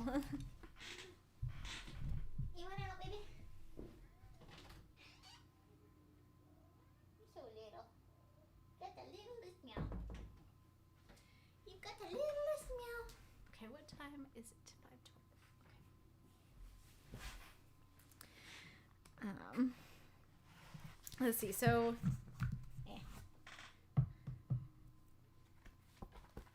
when did we start reading? Have we been reading for an hour?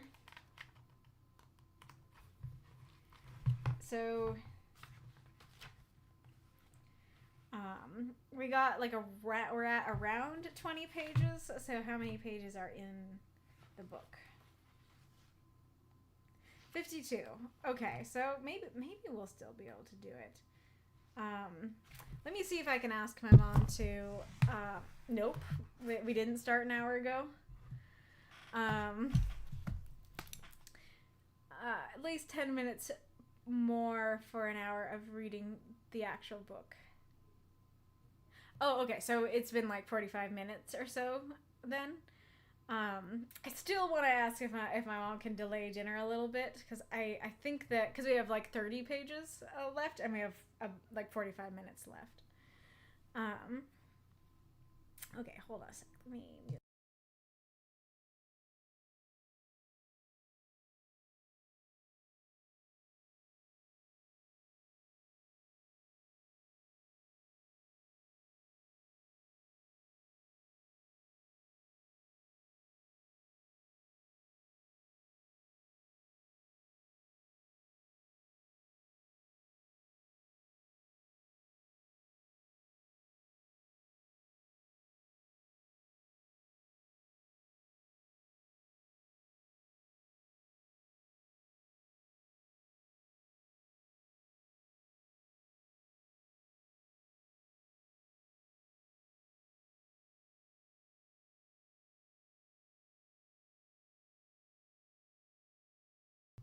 can you hear me? Am I back? She agreed, so hopefully that works. Okay. No. Are you counting the introduction? Because I was counting the letter and the introduction as all part of the reading. All right. But I like that Aubrey, like, he has his morals, and he's like, nope, I am not following this guy around anymore, and I am telling, this lady's mom. I'm telling this lady's mom about my friend's intentions. That's pretty good. That's a pretty good guy for doing that.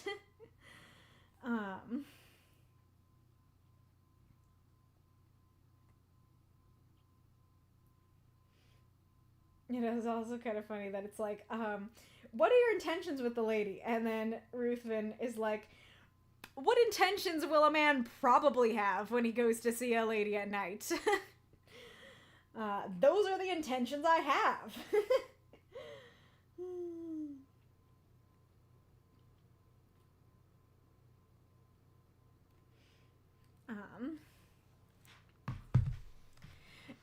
I'm gonna tell your mother, Mr. Krabs. Nice. We're good. Oh, good. The assignation was prevented. Oh, no. Lord Ruthven's next day merely sent his servant to notify his complete assent to a separation, but did not hint any suspicion of his plans having been foiled by Aubrey's interposition. Oh, no. Having left Rome, Aubrey directed his steps towards Greece, and crossing the peninsula, soon found himself at Athens. He then fixed his residence in the house of a Greek, and soon occupied himself in tracing the faded records of ancient glory upon monuments that, apparently ashamed of chronicling the deeds of freemen only before slaves, had hidden themselves beneath the sheltering soil of many-colored lichen.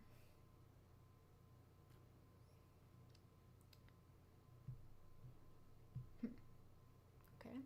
Under the same roof as himself existed a being so beautiful and delicate that she might have formed the model for a painter, wishing to portray on canvas the promised hope of the faithful in Mahomet's paradise, save that her eyes spoke too much mind for anyone to think she could belong to those who had no souls. Does that mean, like, she's not a vampire? What does that mean, belong to those who have no souls? She danced upon the plain or tripped along the mountainside. One would have thought the gazelle a poor type of her beauties, for who would have exchanged her eye, apparently the eye of animated nature, for that sleepy, luxurious look of the animal suited by the taste of an epicure. What is an epicure? Is it mean like an Epicurean? I know they're like related. Well, I don't know for sure. Oh, she's a Muslim. Okay.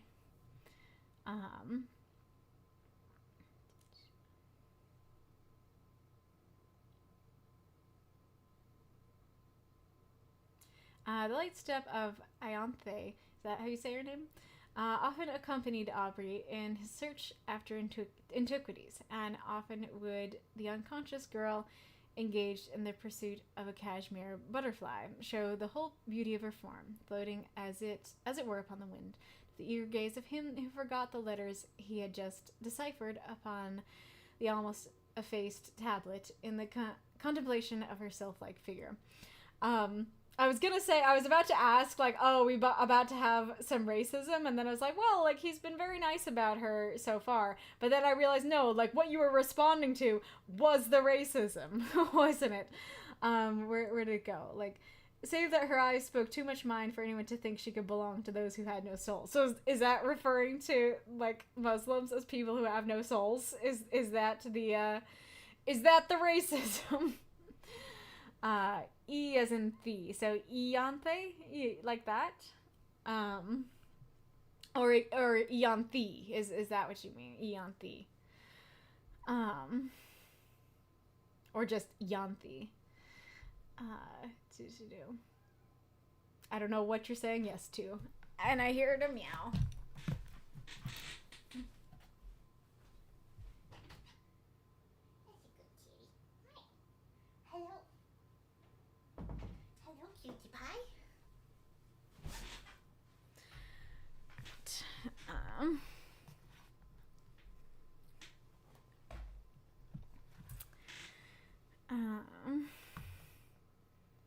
Oh, Muhammad is Muhammad. Gotcha.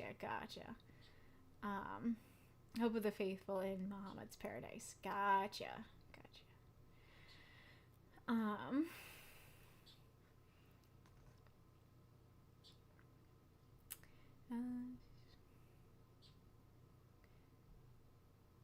Somebody have a picture of a cashmere butterfly.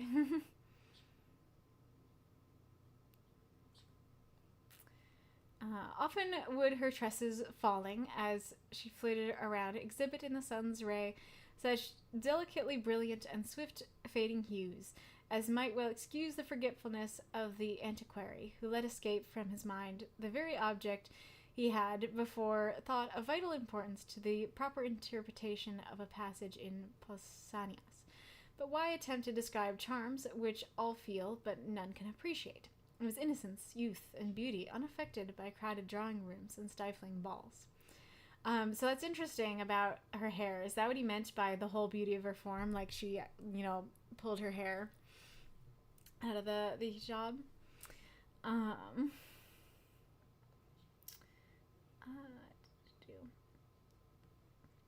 Ooh, there's the butterfly. Thank you. Very cool.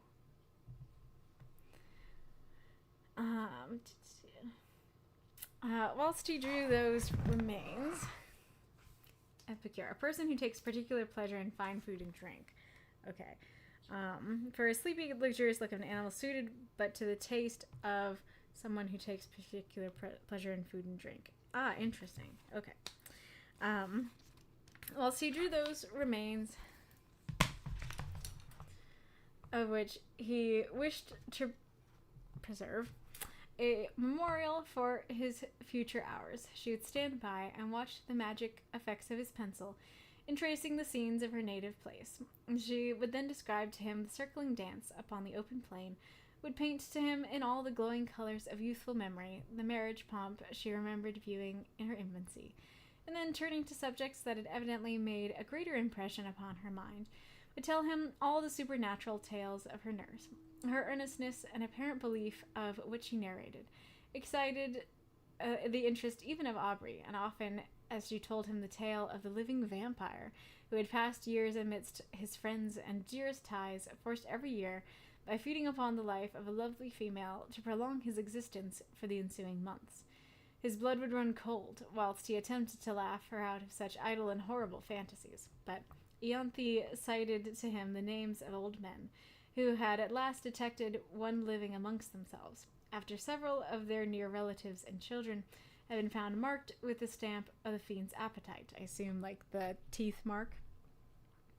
And when she found him so incredulous, she begged of him to believe her, for it had been remarked that those who had dared to question their existence always had some proof given, which obliged them, with grief and heartbreaking, to confess it was true. She detailed him the traditional appearance of these monsters, and his horror was increased by hearing a pretty accurate description of Lord Ruthven. He, however, still persisted in persuading her that there could be no truth in her fears, though at the same time he wondered the many coincidences which had all tended to excite a belief in the supernatural power of Lord Ruthven. Wait, so he's all about, like, fantasy and romantic, things that are written about by poets. But he doesn't believe vampires exist? Or is it because they're not, like, a romantic thing that people would write poetry about? Is it because, they're this evil dark thing that he's like, oh, I didn't think reality was real, but I especially don't think the super dark vampires are real.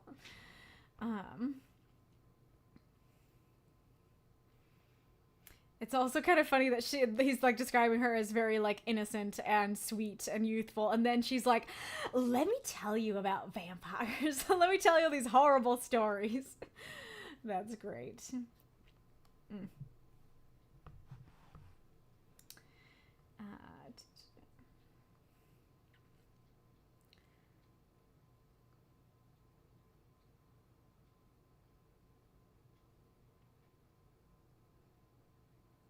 Also, her name is very pretty.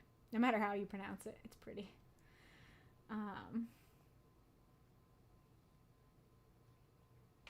also like that they're actually like giving credit to where the myth actually came from. That like an actual Muslim girl is telling him the story.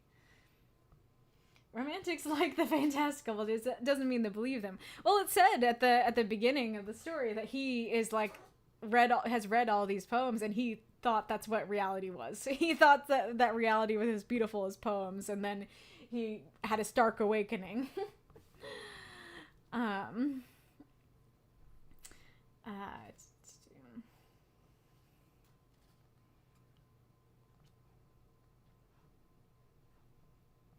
Aubrey began to attach himself more and more to Ianthe. Her innocence so contrasted with all the affected virtues of the women among whom he had sought for his vision of romance, won his heart. While he ridiculed the idea of a young man of English habits marrying an uneducated Greek girl, still he found himself more and more attached to the almost fairy form before him. He would tear himself at times from her, forming a plan for some antiquarian research. He would depart, determined not to return until his object was attained. But he always found it impossible to fix his attention upon the ruins around him, whilst in his mind he retained an image that seemed alone the rightful possessor of his thoughts. That's a neat phrasing. I like that. That it's like, I can't focus on anything when the rightful possessor of my thoughts is before me. Ianthe is a great name, very Greek. Yeah, do you know what it means?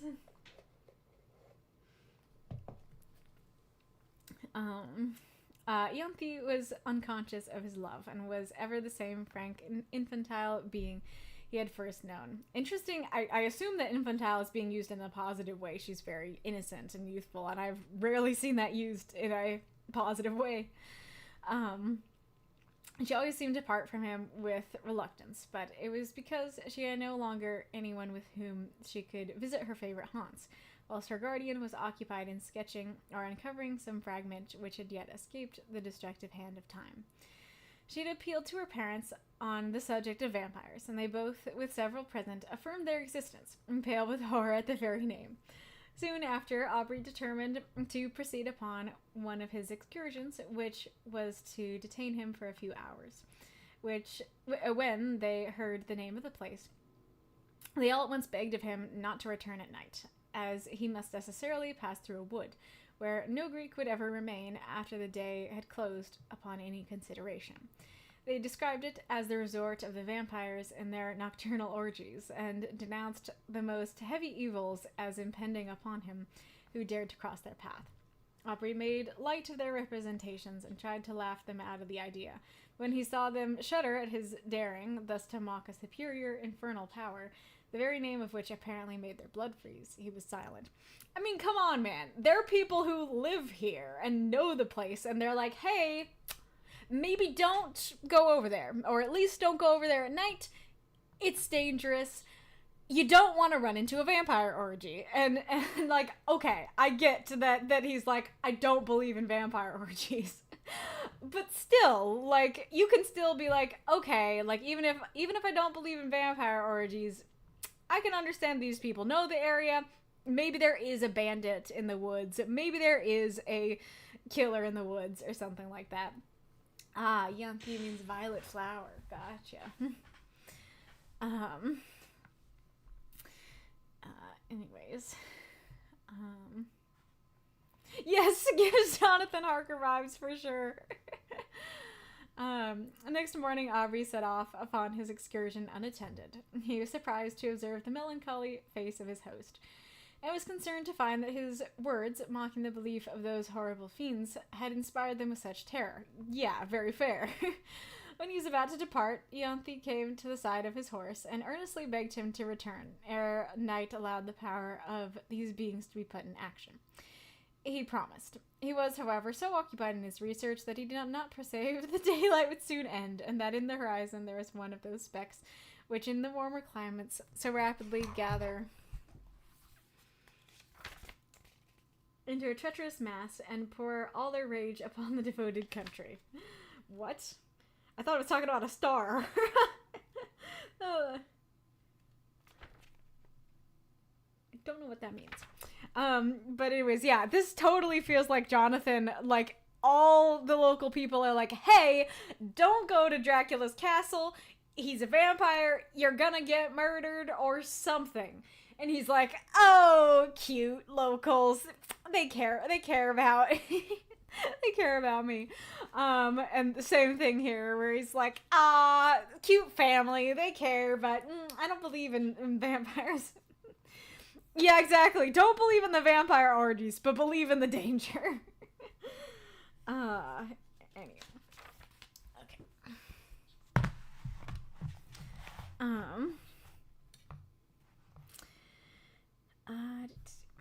He at last, however, mounted his horse. Oh yeah, I was also gonna say it is funny that he's like, oh, I promise I won't go at night. And then he's like, dum-de-dum, and doesn't realize that it's night. He at last, however, mounted his horse, determined to make up by speed for his delay. But it was too late. Twilight in these southern climates is almost unknown. Immediately the sun sets, night begins, and ere he had advanced far, the power of the storm was above. Its echoing thunder had scarcely an interval of rest. Its thick, heavy rain forced its way through the canopying foliage, whilst the blue forked lightning seemed to fall and radiate at his very feet. It's a neat image. Alright, kitty. What's your plan? Are you gonna make things difficult again? It's not night, it's sunset. Oh, I was joking, but I was right. Yep.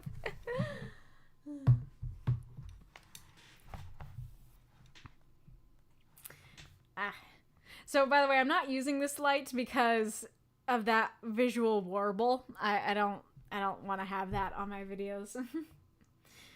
I've not met Van Helsing yet, but that sounds funny. Aubrey makes Jonathan Harker look like Van Helsing. Let's see.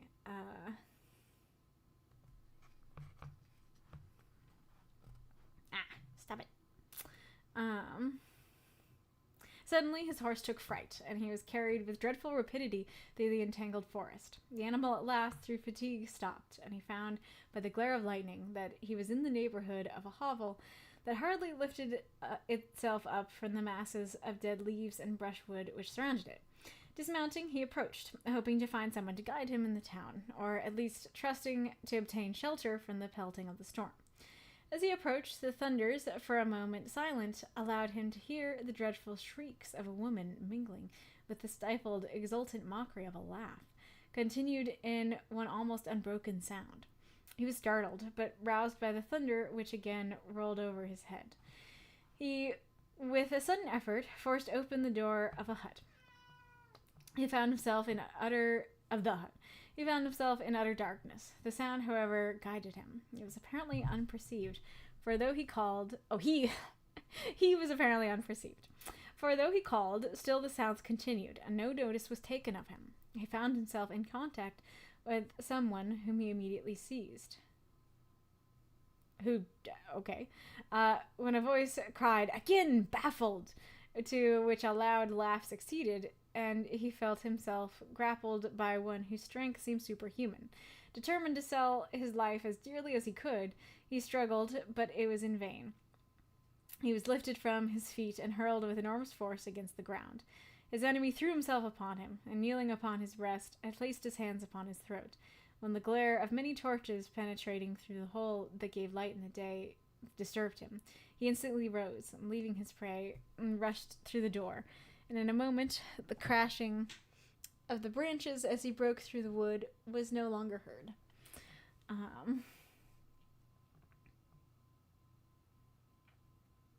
So is it saying that Aubrey tries to seize the vampire and the vampire's like, that's cute, and goes against him? Or is it the vampire that seized him from the beginning? And I do like that phrase of determined to sell his life as dearly as he could. That's cool.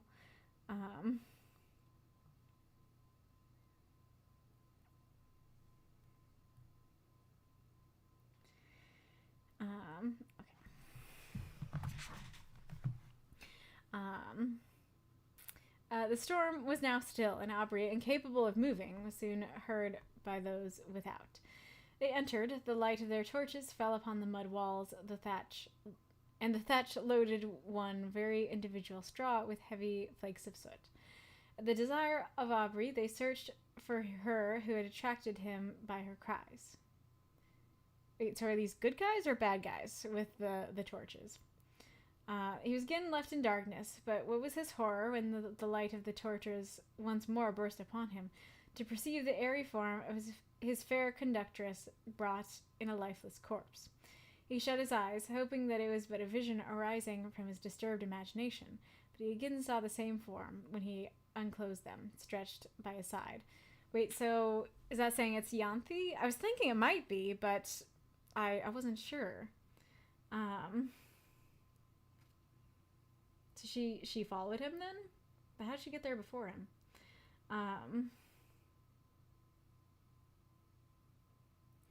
There was no color upon her cheek, not even upon her lip. There was a stillness about her face that seemed almost as attaching as the life that once dwelt there. Upon her neck and breast was blood, and upon her throat was the marks of teeth having opened the vein. To this the men pointed, crying simultaneously, struck with horror, "A vampire! A vampire!" A litter was quickly formed, and Aubrey was laid by the side of her who had lately been to him the object of so many bright and fairy visions, now fallen with the flower of life that had died within her. Yeah, I was not thinking that her story was going to end well, because it said, oh yeah, vampires go after, virtuous, youthful women, and she was a virtuous, youthful woman, so I was thinking that it would go after her. Oh, it's not Yanthi? But then why does it say that she was oh no, kitty. Why does it say that she's the object of so many bright and fairy visions? It's the woman that we heard shrieking. But he just heard all that he knows about the woman he heard shrieking, if she's not Yanthi, is the shrieking. So what does that mean about the bright and fairy visions? Let's see. He knew not what his thoughts were. His mind was benumbed and seemed to shun reflection. That's a cool phrase. And take refuge in vacancy. He had almost unconsciously in his hand a naked dagger of a particular construction, which had been found in the hut. They were soon met by different parties who had been engaged in the search of her whom the mother had missed. Their lamentable cries as they approached the city forewarned the parents of some dreadful catastrophe. To describe their grief would be impossible, but when they ascertained the cause of their child's death, they looked at Aubrey and pointed to the corpse. They were inconsolable. Both died broken-hearted. So do they think Aubrey did it? Or are they saying he'll tell you?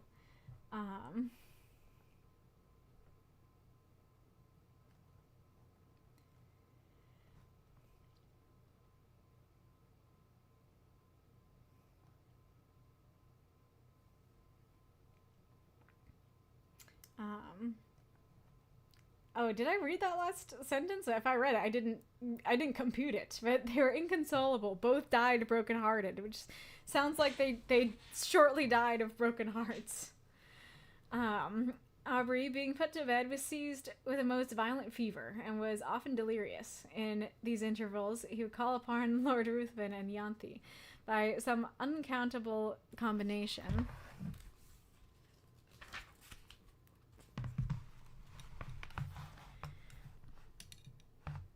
He seemed to beg of his former companion to spare the being he loved. At other times, he would imprecate maledictions upon his head and curse him as her destroyer. Lord Ruthven chanced at this time to arrive at Athens, and from whatever motive, upon hearing of the state of Aubrey, immediately placed himself in the same house and became his constant attendant. Oh, that's perfect. That it's like Aubrey's sitting here in a fever, which very, very Victor Frankenstein of him, because of what he saw, and he keeps dreaming about Ruthven being a horrible monster killing Ianthe, and then Ruthven hears, "Oh, my friend is sick. Let me go attend to him." I don't know if his motives are evil in that. I don't know if he is like greedily watching Aubrey fall into darkness and vice himself, but it's especially funny if he like genuinely does care about him, and here he's like having dreams, and I'm just imagining he's like, "No, Lord Ruthven," in his sleep, and then Ruthven's like, "I'm here, buddy, I'm here." Incredible. All right. When the latter recovered from his delirium, he was horrified and startled at the sight of him whose image he had now combined with that of the vampire. But Lord Ruthven, by his kind words, implying almost repentance for the fault that had caused their separation, and still more by the attention, anxiety, and care which he showed, soon reconciled him to his presence. So what? So Aubrey hears that he's sorry, and he's like, "Okay, I forgive him."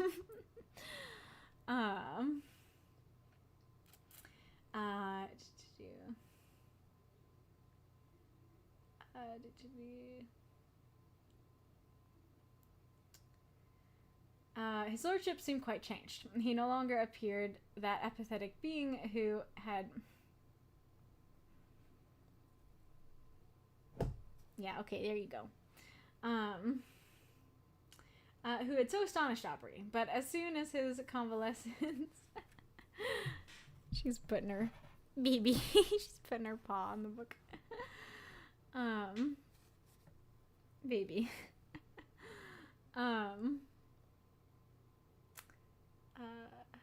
But as soon as his convalescence began to be rapid, he again gradually retired into the same state of mind, and Aubrey perceived no difference from the former man, except that at times he was surprised to meet his gaze fixed intently upon him, with a smile of malicious exultation playing upon his lips. He knew not why, but this smile haunted him. I feel like you can know why, for multiple reasons. Reason 1, he's gonna turn you to vice.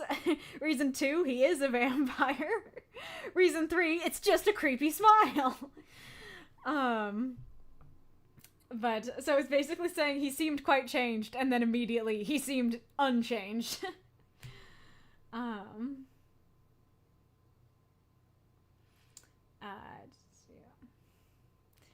During the last stage of the invalid's recovery, Lord Ruthven was apparently engaged in watching the tideless waves raised by the cooling breeze, or marking the progress of those orbs circling, like our world, the moveless sun. There.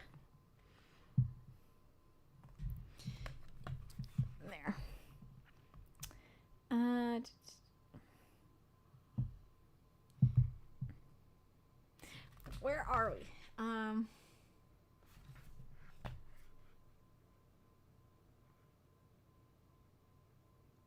Indeed, he appeared to wish to avoid the eyes of all. Okay.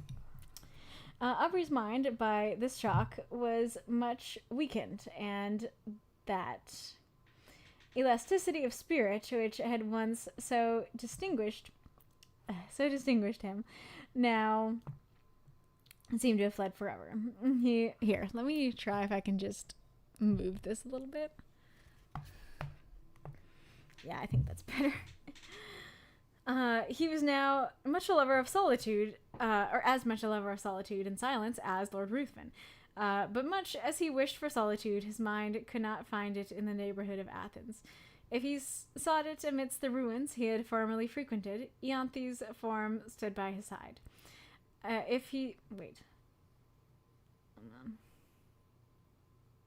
So she is there, or he's dreaming she's there?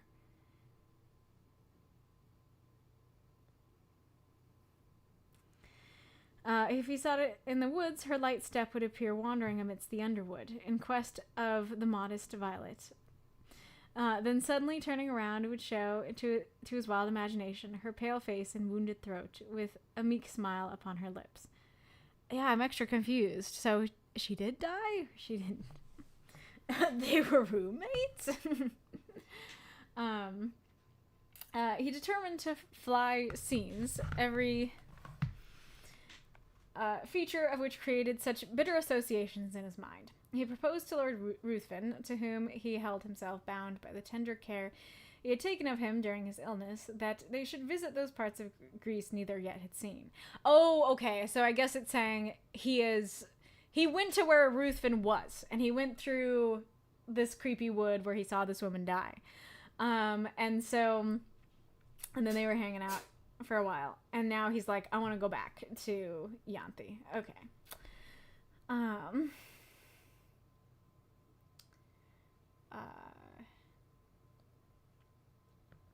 They traveled to every direction and sought every spot to which a recollection could be attached. But though they thus hastened from place to place, yet they seemed not to heed what they gazed upon. They heard much of robbers, but they gradually began to slight these reports, which they imagined were only the invention of individuals whose interest it was to excite the generosity of those whom they defended from pretended dangers. You guys, I mean, Ruthven, I understand, but Aubrey, you are not suspicious enough. You brush things off too easily. In consequence of thus neglecting the advice of the inhabitants, not a good idea. On one occasion, they traveled with only a few guards, more to serve as guides than as a defense. Upon entering, however, a narrow defile, at the bottom of which was the bed of a torrent, with large masses of rock brought down from the neighboring precipices, they had reason to repent their negligence, for scarcely were the whole of the party engaged in the narrow pass, when they were startled by the whistling of bullets close to their heads, and by the echoed reports of several guns. I forgot guns were around at this time. I am not good at like historical things like that.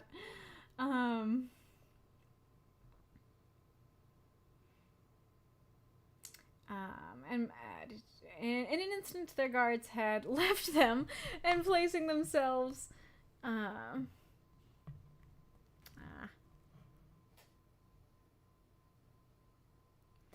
behind rocks, had begun to fire in the direction whence the report came. Oh, okay.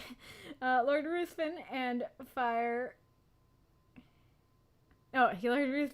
Aubrey, imitating their example, retired for a moment behind the sheltering turn of the defile. But ashamed of being thus detained by a foe, who, with insulting shouts, bade them advance, and being exposed to unresisting slaughter, if any of the robbers and being exposed... why am I messing up so much on this? Should climb above and take them in the rear, they determined at once to rush forwards in search of the enemy. Hardly had they lost the shelter of the rock when Lord Ruthven received a shot in the shoulder, which brought him to the ground. Aubrey hastened to his assistance, and no longer heeding the contest or his own peril, was soon surprised by seeing the robbers' faces around him. The guards, having, upon Lord Ruthven's wounded, immediately thrown up their arms and surrendered. What?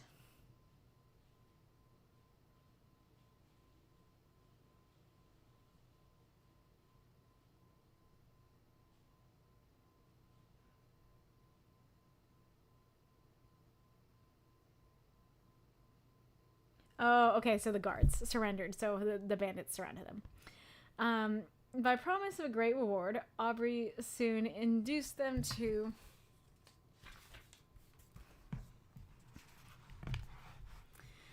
convey his wounded friend to a neighboring cabin, and having agreed upon a ransom, he was no more disturbed by their presence. They being content merely to guard the entrance till their comrade should return with the promised sum for which he had an order. Lord Ruthven's strength rapidly decreased. In 2 days, mortification ensued. The death seemed advancing with hasty steps.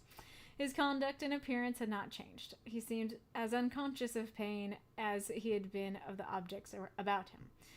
But towards the close of the last evening, his mind became apparently uneasy, and his eye often fixed upon Aubrey, who had induced to offer his assistance with more than usual earnestness. Assist me. You may save me. You may do more than that. I mean not... Is this Ruthven talking? If it's Ruthven, I want to give him a deeper voice. Maybe I'll try. Assist me. You may save me. You may do more than that. I mean not my life. I heed the death of my existence as little as that of the passing day. But you may save my honor. Your friend's honor. How? Tell me how. I would do anything, replied Aubrey. Okay, I was correct. I need but little. My life ebbs apace. I cannot explain the whole, but if you would conceal all you know of me, my honor were free from stain in the world's mouth, and if my death were unknown for some time in England, I but life. It shall not be known. What does that mean, I but life? No. It shall not be known. Swear, cried the dying man, raising himself from exultant violence. Swear by all your soul reveres, by all your nature fears, swear that for a year and a day you will not impart your knowledge of my crimes or death to any living being in any way, whatever may happen or whatever you may see. Ooh, so that seems like a curse. That seems pretty magical. His eyes seemed bursting from their sockets. I swear, said Aubrey. He sunk laughing upon his pillow and breathed no more. So this is interesting because this is something that Lord Ruthven does in the case study of Vanitas, that he makes no I swear, and it's very creepy. And so that especially makes me think that this is like his power. Aubrey retired to rest, but did not sleep. The many circumstances attending his acquaintance with this man rose upon his mind, and he knew not why.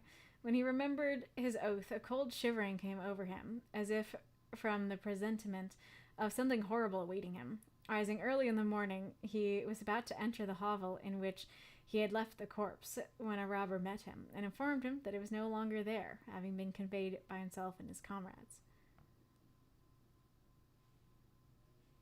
Okay. The hovel or the corpse? Having been conveyed by himself and comrades upon his retiring to the pinnacle of the neighboring mount. According to a promise, they had given his lordship that it should be exposed to the first cold ray of the moon that rose after his death. Aubrey, astonished, and taking several of the men, determined to go and bury it upon the spot where it lay. But when he had mounted to the summit, he found no trace of either the corpse or the clothes, though the robbers swore they pointed out the identical rock on which they had laid the body. For a time his mind was bewildered in conjectures, but he at last returned, convinced that they had buried the corpse for the sake of the clothes. Yeah, exactly. Nice. Yep. That is cause for concern, Aubrey. That is a fair reason to feel concerned. Weary of a country in which he had met with such terrible misfortunes, and in which all apparently conspired to heighten that superstitious melancholy that had seized upon his mind, he resolved to leave it, and soon arrived at Smyrna. While waiting for a vessel to convey him to Otranto or to Naples, he occupied himself in arranging those effects he had with him belonging to Lord Ruthven. Amongst other things, there was a case containing several weapons of offense, more or less adapted to ensure the death of the victim. There were several daggers and atagons. Wait, hold on.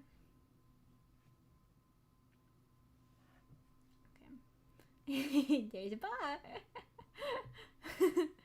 Whilst turning them over and examining their curious forms, that was his surprise at finding a sheath apparently ornamented in the same style as the dagger discovered in the fatal hut. So the hut the girl died in. He shuddered, hastening to gain further proof. He found the weapon, and his horror may be imagined when he discovered that it fitted, though peculiarly shaped, the sheath he held in his hand.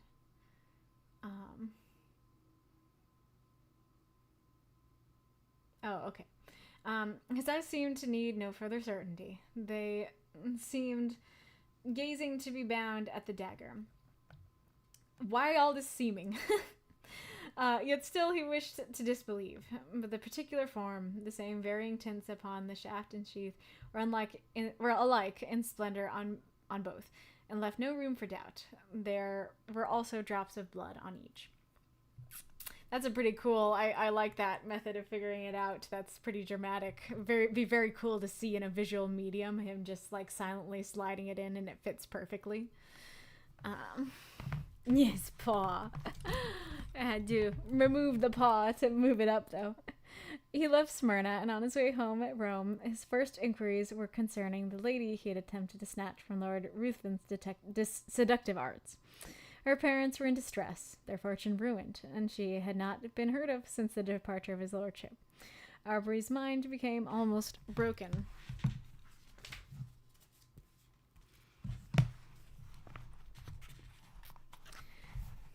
Under so many repeated horrors, he was afraid that this lady had fallen a victim to the destroyer of Ianthe.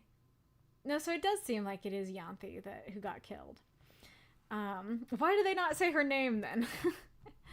He became morose and silent, and his only occupation consisted in urging the speed of the postilions, as if he were going to save the life of someone he held dear. What is a postilion? He arrived at Calais. A breeze, which seemed obedient to his will, soon wafted him to the English shores, and he hastened to the mansion of his fathers, and there for a moment appeared to lose, in the embraces and caresses of his sister, all memory of the past. If she before, by her infantine caresses, had gained his affection, now that the woman began to appear, she was still more attaching as a companion. What do you mean the woman began to appear? Miss Aubrey had not the winning grace which gains... Oh, so Aubrey is his last name. Okay. Had not the winning grace which gains the gaze and applause of the drawing-room assemblies. There was none of that light brilliancy which only exists in the heated atmosphere of a crowded apartment. Her blue eye was never lit up by the levity of the mind beneath. There was a melancholy charm about it which did not seem to rise from misfortune, but from the feeling within that appeared to indicate a soul conscious of a brighter realm. Oh no. Her step was not that light footing which strays where a butterfly or a color may attract. It was sedate and pensive. When alone, her face was never brightened by a smile of joy. But when her brother breathed to her his affection, and would in her presence forget those griefs she knew destroyed his rest, who would have exchanged her smile for that of a voluptuary? Okay, what's a voluptuary? No, all it makes me think of is voluptuous. It seemed as if those eyes, that face, were then playing in the light of their own native sphere. She was yet only 18, and had not been presented to the world, yet having been thought by her guardians more fit that her presentation should be delayed until her brother's return from the continent, when he might be her protector. It was now therefore resolved that the next drawing room, which was fast approaching, should be the epoch of her entry into the busy scene.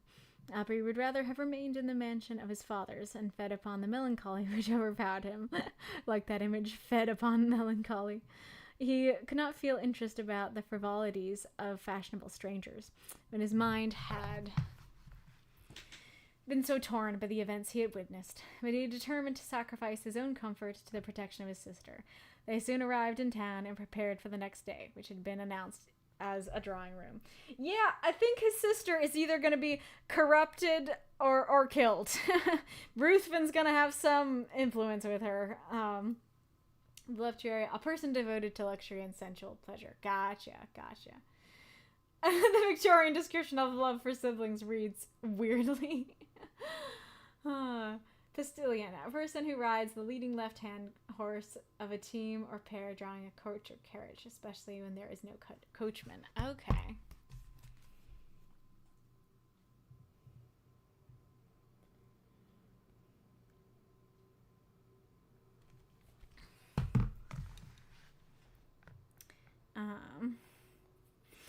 The crowd was excessive. A drawing room had not been held for a long time, and all who were anxious to bask in the smile of royalty hastened thither. Aubrey was there with his sister. While he was standing in a corner by himself, heedless of all around him, engaged in the remembrance that the first time he had seen Lord Ruthven was in that very place, he felt himself suddenly seized by an arm, and a voice he recognized too well sounded in his ear. "Remember your oath."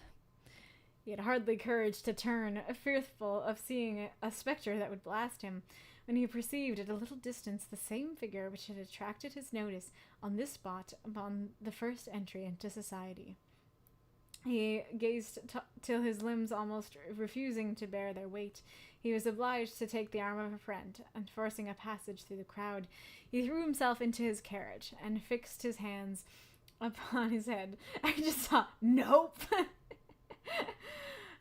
Forcing a passage through the crowd, he threw himself into his carriage and fixed his hands upon his head, as if he were afraid his thoughts were bursting from his brain. I like that too.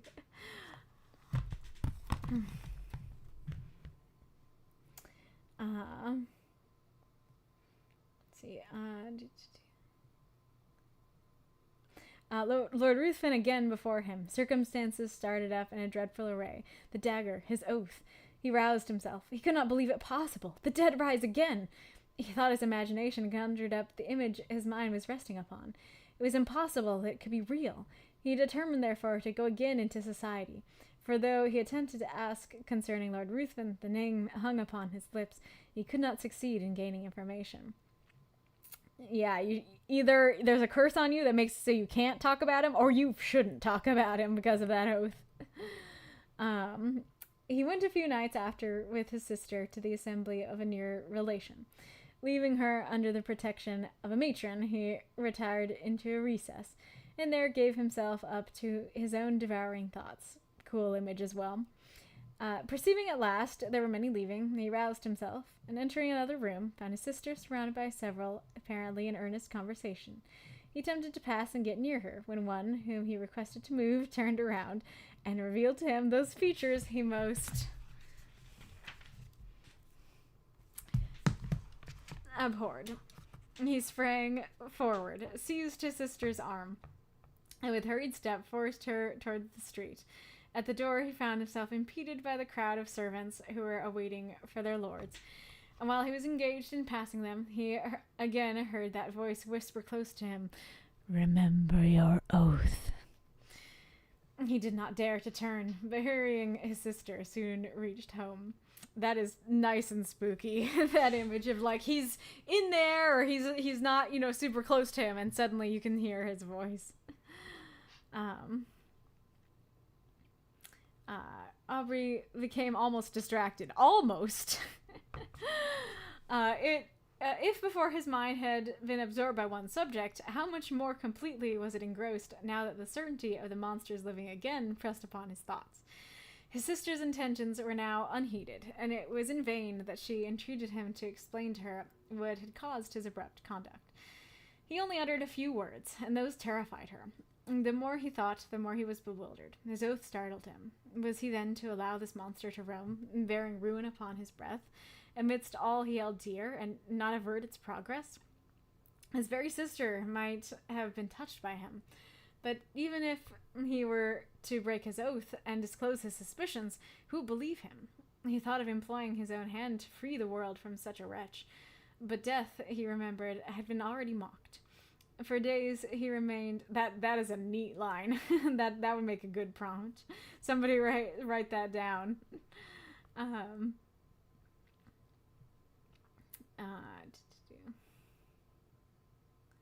For days he remained in this state. Shut up in his room, he saw no one, and ate only when his sister came, who, with eyes streaming with tears, besought him, for her sake, to support nature. At last, no longer capable of bearing stillness and solitude, he left his house, roamed from street to street, anxious to fly that image which haunted him.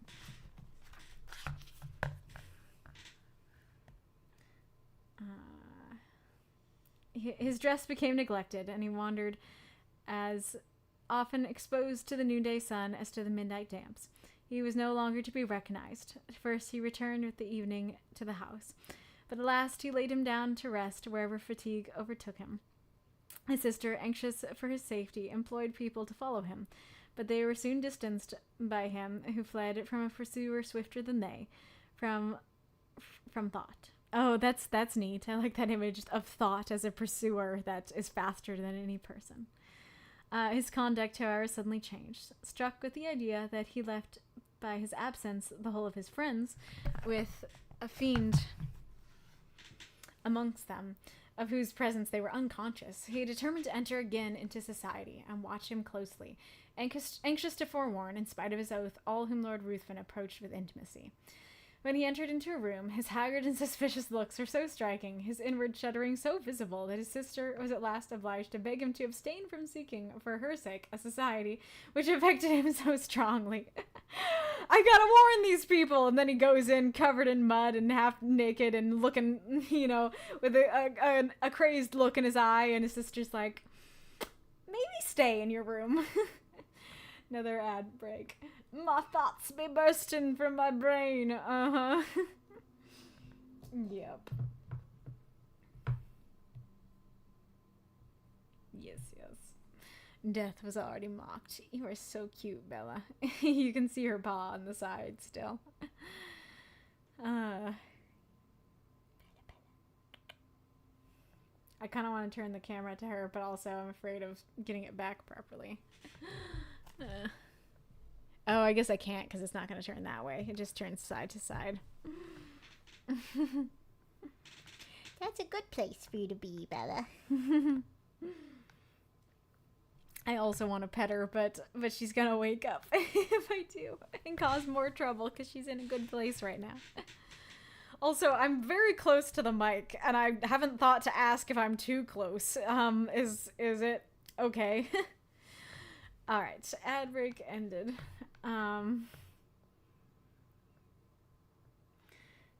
When, however, remonstrance proved unavailing, the guardians thought proper to interpose, and fearing that his mind was becoming alienated, they thought it high time to resume again that trust which had been before imposed upon them by Aubrey's parents. Desirous of saving him from the injuries and sufferings that he had daily encountered in his wanderings, and of preventing him from exposing to the general eye those marks of what they considered folly, they engaged a physician to reside in the house and take constant care of him. He hardly appeared to notice it, so completely was his mind absorbed by one terrible subject. His incoherence became at last so great that he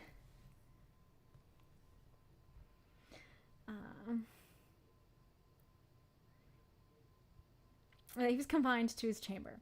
There he would often lie for days, incapable of being roused. He had become emaciated. His eyes had attained a glassy luster. The only sign of affection and recollection remaining displayed itself upon the entry of his sister. Then he would sometimes start, and seizing her hands with looks that severely afflicted her, he would desire her not to touch him. he would grab her and then tell her not to touch him. Oh, do not touch him. If your love for me is... Oh, I see. He's talking about Ruthven. Oh, do not touch him. If your love for me is aught, do not go near him. When, however, she inquired to whom he referred, his only answer was, true, true. And again he sank into such a state, whence not even she could rouse him.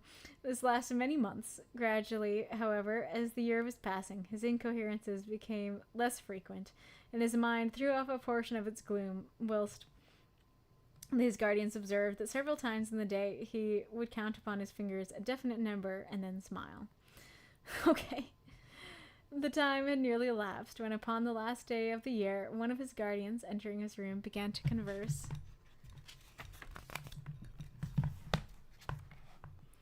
with his physician upon the melancholy circumstance of Aubrey's being in so awful a situation, when his sister was going next day to be married. Haven't heard about this yet. Okay. Probably to Lord Ruthven, though.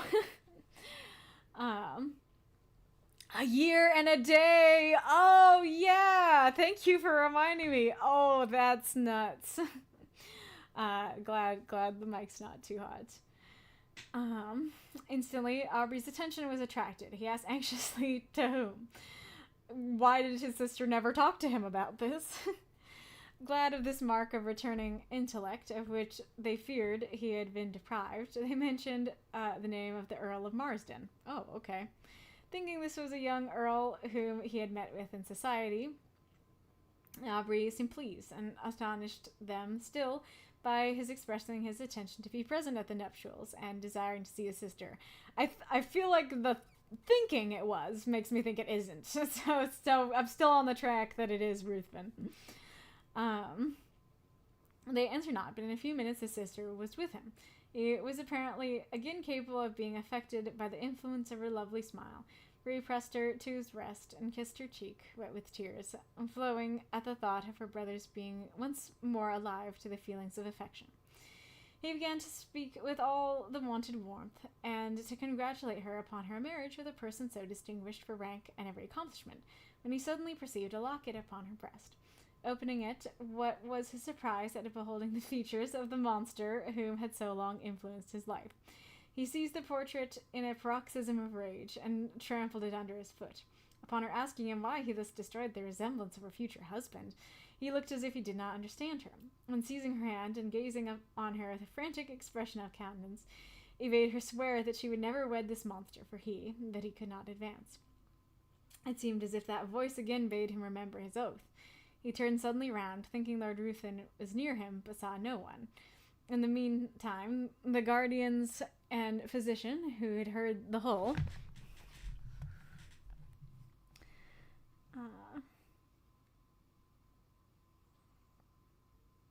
and thought this was but a return to his disorder, entered, and forcing him from Miss Aubrey, desired her to leave him. He fell upon his knees to them, and he implored, he begged of them to delay but for one day. They, attributing this to the insanity they imagined had taken possession of his mind, endeavored to pacify him and retired. Lord Ruthven had called the morning after the drawing room and had been refused with everyone else. When he heard of Aubrey's ill health, he readily understood himself to be the cause of it. When he learned that he was deemed insane, his exultation and pleasure could hardly be concealed from those among whom he had gained this information. Imagine you, tell a man who seemingly was friends with Aubrey that his friend is insane, and he's like, oh, goody. he looks excited. He hastened to the house of his former companion, and by constant attendance and the pretense of great affection for his brother and interest in his fate, had gradually won the ear of Miss Aubrey. Was this before? Was this in the past? Who could resist his power? His tongue and dangers and toils to recount could speak of himself as of an individual having no sympathy with any being on the crowded earth, save with her to whom he addressed himself. could tell how, since he knew her, his existence had begun to seem worthy of preservation, if it were merely that he might listen to her soothing accents. In fine, he knew so well how to use the serpent's art, that's a cool phrase, or such was the will of fate, that he gained her affections, the title of the elder branch falling at length to him. He obtained an important embassy, which served as an excuse for hastening the marriage, in spite of her rather strange state, which was to take place the very day before his departure of the continent. Before his oath breaks, I assume. Aubrey, when he was left by the physician and his guardians, attempted to bribe the servants, but in vain. He asked for a pen and paper. It was given him. He wrote a letter to his sister, conjuring her, as she valued her own happiness, to her own honor, and the honor of those now in the grave, who once held her in their arms as their hope and the hope of their house, to delay but for a few hours that marriage on which he denounced the most heavy curses. The servants promised they would deliver it, but giving it to the physician, he thought it better not to harass any more the mind of Miss Aubrey by what he considered the ravings of a maniac. Night passed on without rest to the busy inmates of the house, and Aubrey heard, with a horror that may more easily be conceived than described, the notes of busy preparation. Oh, I guess for the wedding. Morning came, and the sound of carriages broke upon his ear. Aubrey grew almost frantic. The curiosity of the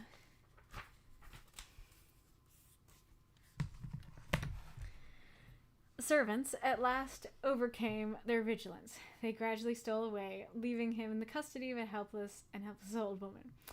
He seized the opportunity. With one bound, was out of the room, and in a moment found himself in the apartment where all were nearly assembled. Lord Ruthven was the first to perceive him. He immediately approached, and taking him his arm by force, hurried him out from the room, speechless with rage. And on the staircase, Lord Ruthven whispered in his ear, "Remember your oath, and know, if not my bride today, your sister is dishonored. Women are frail." And so saying, he pushed him towards his attendants, who, roused by the old woman, had come to search of him. Aubrey could no longer support himself. His rage, not finding vent, had broken a blood vessel, and he was conveyed to bed. This was not mentioned to his sister, who was not present when he entered, as the physician was afraid of agitating her. The marriage was solemnized, and the bride and bridegroom left London. Oh, gosh. I don't understand, like, I know it's just misogyny, but, like, your sister is dishonored, and I'm thinking, oh, like, yeah, they had these plans to be married, and so, you know, if he doesn't, you know, marry her, then it's gonna be a scandal.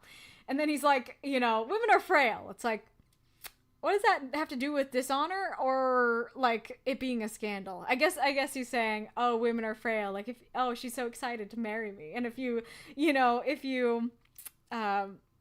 stop it from happening, then she's gonna collapse in horror.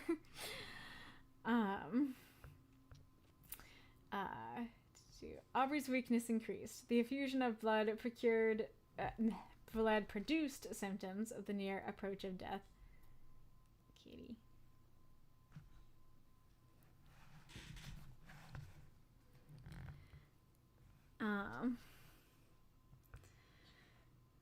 The effusion of blood produced symptoms of the near approach of death. He desired his sister's guardians might be called, and when the midnight hour had struck, he related composedly what the reader has perused. He died immediately after. The guardians hastened to protect Miss Aubrey, but when they arrived, it was too late. Lord Ruthven had disappeared, and Aubrey's sister had glutted the thirst of a vampire. Capitalizing for dramatic effect, I guess.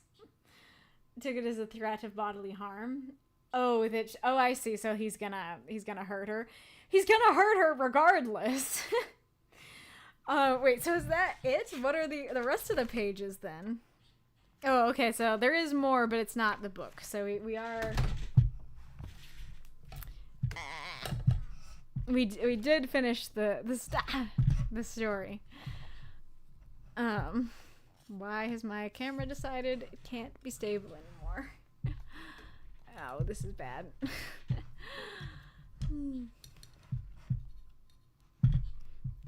Not good at all. Wow. So, like, I guess because it's a vampire story and an early one at that, I shouldn't have been expecting much more, but I was expecting that to end much differently, especially because I thought all of this was more of the story.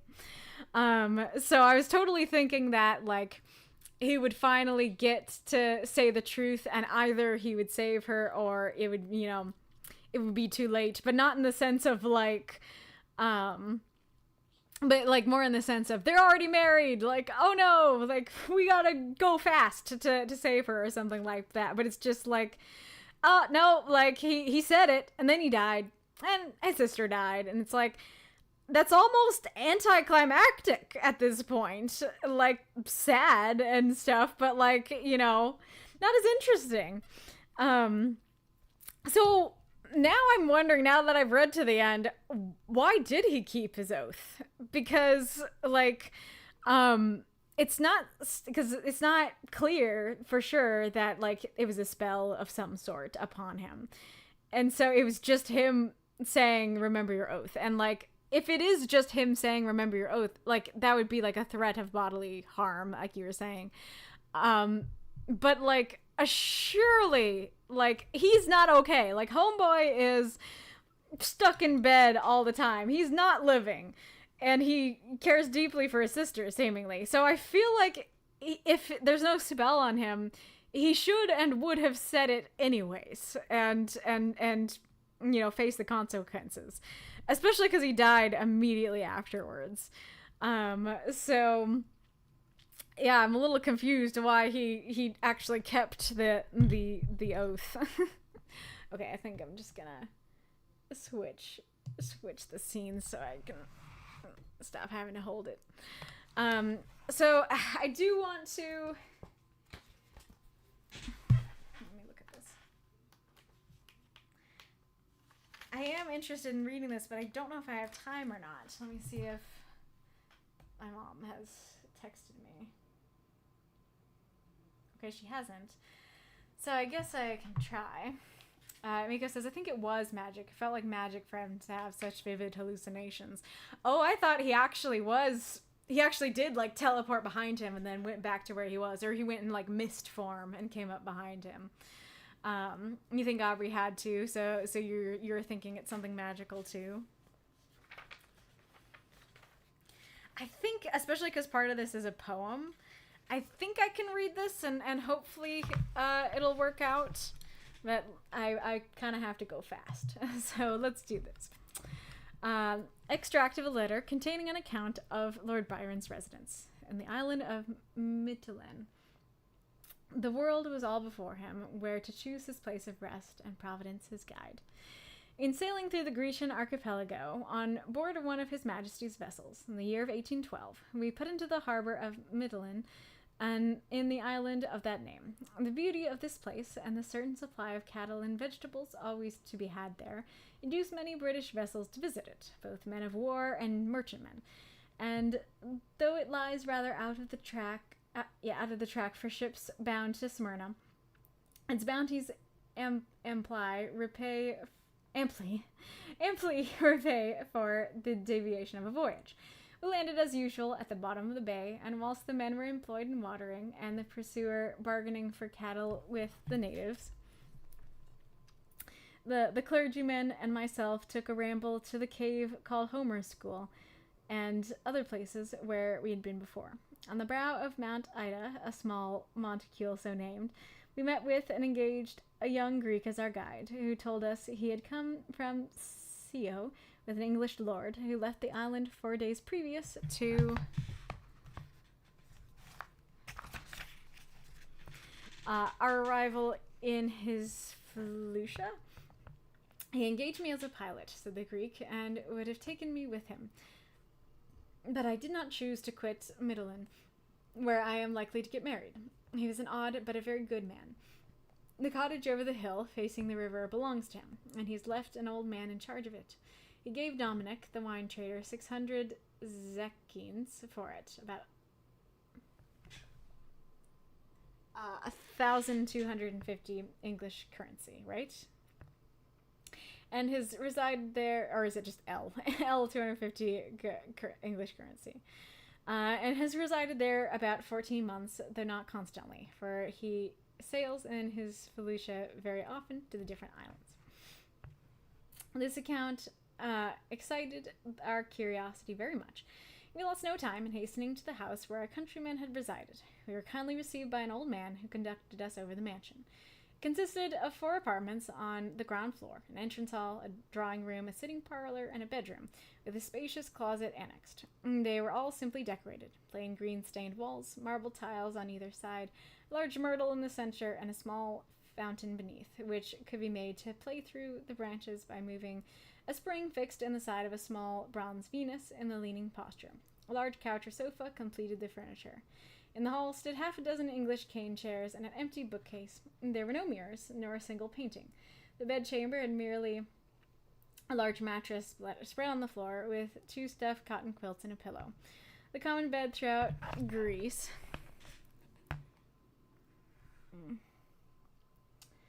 In the sitting room were observed a marble recess, formerly, the old man told us, filled with books and papers, which were then in a large seaman's chest in the closet. It was open, but we did not think ourselves justified in examining the contents. On the tablet of the recess lay Voltaire's, Shakespeare's, Boileau's, and Rousseau's works complete. Volney's Ruins of Empires, Zimmermann in the German language, Klopstock's Messiah, Kotzebue's novels, Schiller's Play of the Robbers, Milton's Paradise Lost, an Italian edition printed at Parma in 1810, several small pamphlets from the Greek press of Constantinople, much torn, but no English book of any description. Most of these books were filled with marginal notes written with a pencil in Italian and Latin. The Messiah was literally scribbled all over and marked with slips of paper on which also were remarks. The old man said, "The Lord has been reading these books for the evening before he sailed, and forgot to place them with the others. But," said he, "they must lie until his return, for he is so particular that, were I to move one thing without orders, he would frown upon me for a week together. He is otherwise very good." I love that Lord Byron's only punishment for his servants doing something he doesn't like is just scowling at them all week. I once did him a service, and I have the produce of this farm for the trouble of taking care of it. Except 20 zucchines. Is that zucchini? Which I pay to it's the money again. Which I pay to an aged Armenian who resides in a small cottage in the wood, and whom the Lord brought here from Adrianople. I don't know what reason. Is this one of those, like, hermits that you hire to put on your property so that people have, like, as like an attraction to your house? Is that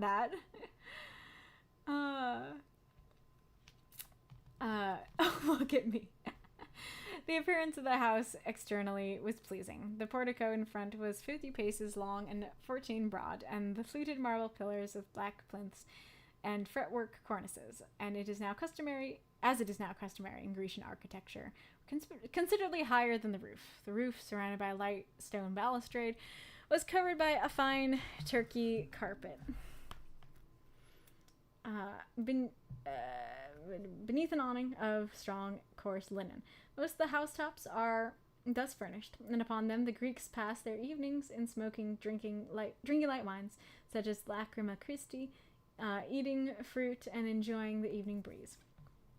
On the left hand, as we entered the house, a small streamlet glided away. Grapes, oranges, and limes were clustering together on its borders, and under the shade of 2 large myrtle bushes, a marble seat with an ornamental wooden back was placed, on which, we were told, the Lord passed many of his evenings and nights till 12 o'clock, reading, writing, talking to himself, I suppose, said the old man, praying, for he was very devout. Praying! And always attended our church twice a week besides Sundays. I guess that is just praying as the one quote in that sentence, and like, for he's very devout is the author's thought. But it's still funny. It's like, he's praying. The view from his seat was what may be termed a bird's eye view. A line of rich vineyards led the eye to Mount Kalkla, covered with olive and myrtle trees in bloom, and on the summit of which an ancient Greek temple appeared in majestic decay. Majestic decay. A small stream issuing from the ruins descended in broken cascades until it was lost in the woods near the mountain's base. The sea, smooth as glass, and an horizon unshadowed by a single cloud, terminates the view in front, and a little one on the left through the vista of lofty chestnut and palm trees. Several small islands were distinctly observed, studding the light blue wave with spots of emerald green. I seldom enjoyed a view more than I did this, but our inquiries were fruitless as the name of the person whom had resided in this romantic solitude. None knew his name but Dominic, his banker, who had gone to Candia. The Armenian, said our conductor, could tell, but I am sure he will not. And cannot you tell, old friend? Said I. If I can, said he, I dare not. We had not time to visit the Armenian, but on our return to the town, we learned several particulars of the isolated lord. He had portioned 8 young girls when he was last upon the island, and even danced with them at the nuptial feast. He gave a cow to one man, horses to others, and cotton and silk to the girls who lived by weaving these articles. He also bought a new boat for a fisherman who had lost his own in a gale, and he often gave Greek testaments to the poor children. In short, he appeared to us, from all we collected, to have been a very eccentric and benevolent character. One circumstance we learnt, which our old friend at the cottage thought proper not to disclose. He had a most beautiful daughter, with whom the lord was often seen walking on the seashore, and he had bought her a pianoforte and taught her himself the use of it. Wait, Byron's daughter or somebody else's daughter? Such was the information with which we departed from the peaceful side of Midland, our imaginations all on the rack, guessing who this rambler in Greece could be. He had money, it was evident, he had the philanthropy of disposition, and all those eccentricities which mark particular genius.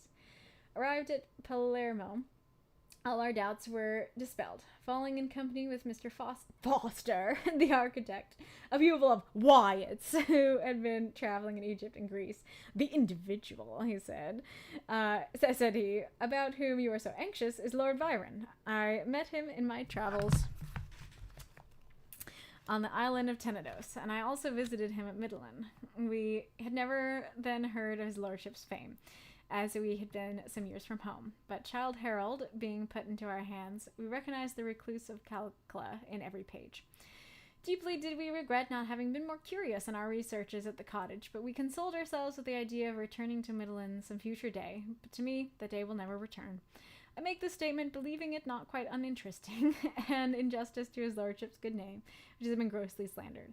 He has been described as of an unfeeling disposition, averse to associating with human nature, or contributing in any way to soothe his sorrows or add to its pleasures. The fact is directly the reverse, as many may be plainly gathered from these little anecdotes. All the finer feelings of the heart, so elegantly depicted in his lordship's poems, seem to have their seat in his bosom.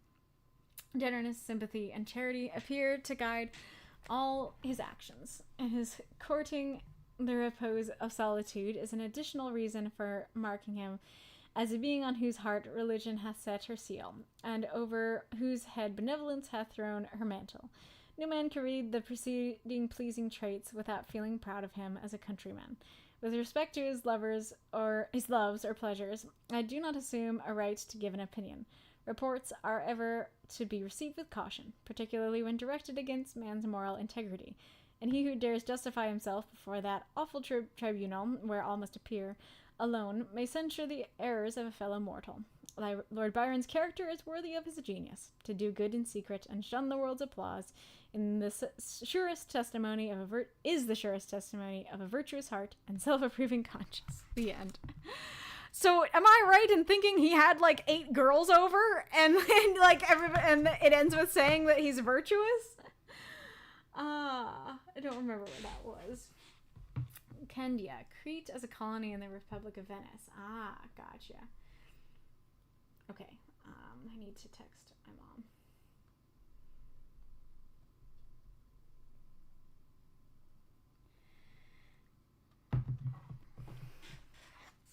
my That seemed unrelated to the book, especially if they were right at the beginning that Lord Byron didn't actually write it. So why are you so focused on helping his character? And is it Polidori who wrote that? Why was that there? Okay, I'm just gonna zoom through this. The Vampyre, a poem by John Stagg, 1810. Why looks my lord so deadly pale? Why fades the crimson from his cheek? Can my dearest husband ail? Thy heartfelt cares, O Herman, speak. Why at the silent hour of rest dost thou in sleep so sadly mourn? As though with heaviest grief oppressed, griefs too distressful to be borne. Why heaves thy breast? Why throbs thy heart? Oh, speak, and if there be relief, thy Gertrude solace shall impart. If not, at least shall share thy grief. One is that cheek, which once the bloom of manly beauty sparkling showed. Dim are those eyes in pensive gloom, that late with keenest lustre glowed. And say why, too, at the midnight hour, you sadly pant and tug for breath, as if some supernatural power were pulling you away to death.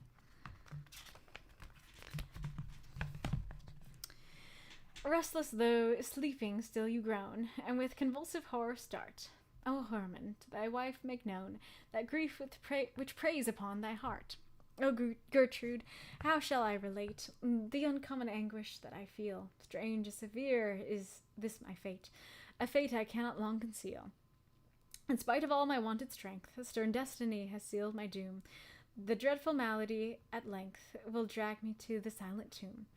But say, my Herman, what's the cause of this distress and all thy care, that vulture-like thy vitals gnaws, and galls thy bosom with despair? Sure this can be no common grief, sure this can be no common pain. Speak if this world contain relief, that soon thy Gertrude shall obtain. Gertrude is not a very poetic name to pick, neither is Herman, really, but it's better than Gertrude. O Gertrude, 'tis a hard cause, O Gertrude, 'tis unusual care, that vulture-like my vitals gnaw, that galls my bosom with despair. Young Sigmund, my once dear friend, but lately he resigned his breath. With others I did him attend, unto the silent house of death. For him I wept, for him I mourned, paid all to friendship that was due, but sadly friendship is returned, thy Herman he must follow too. Must follow to the gloomy grave, in spite of human art or skill. No power on earth my life can save, 'tis fate's unalterable will. Young Sigismund, oh, I think I read that wrong before. Young Sigismund, my once dear friend, but now my persecutor foul, doth his malevolence extend. To the torture of my soul.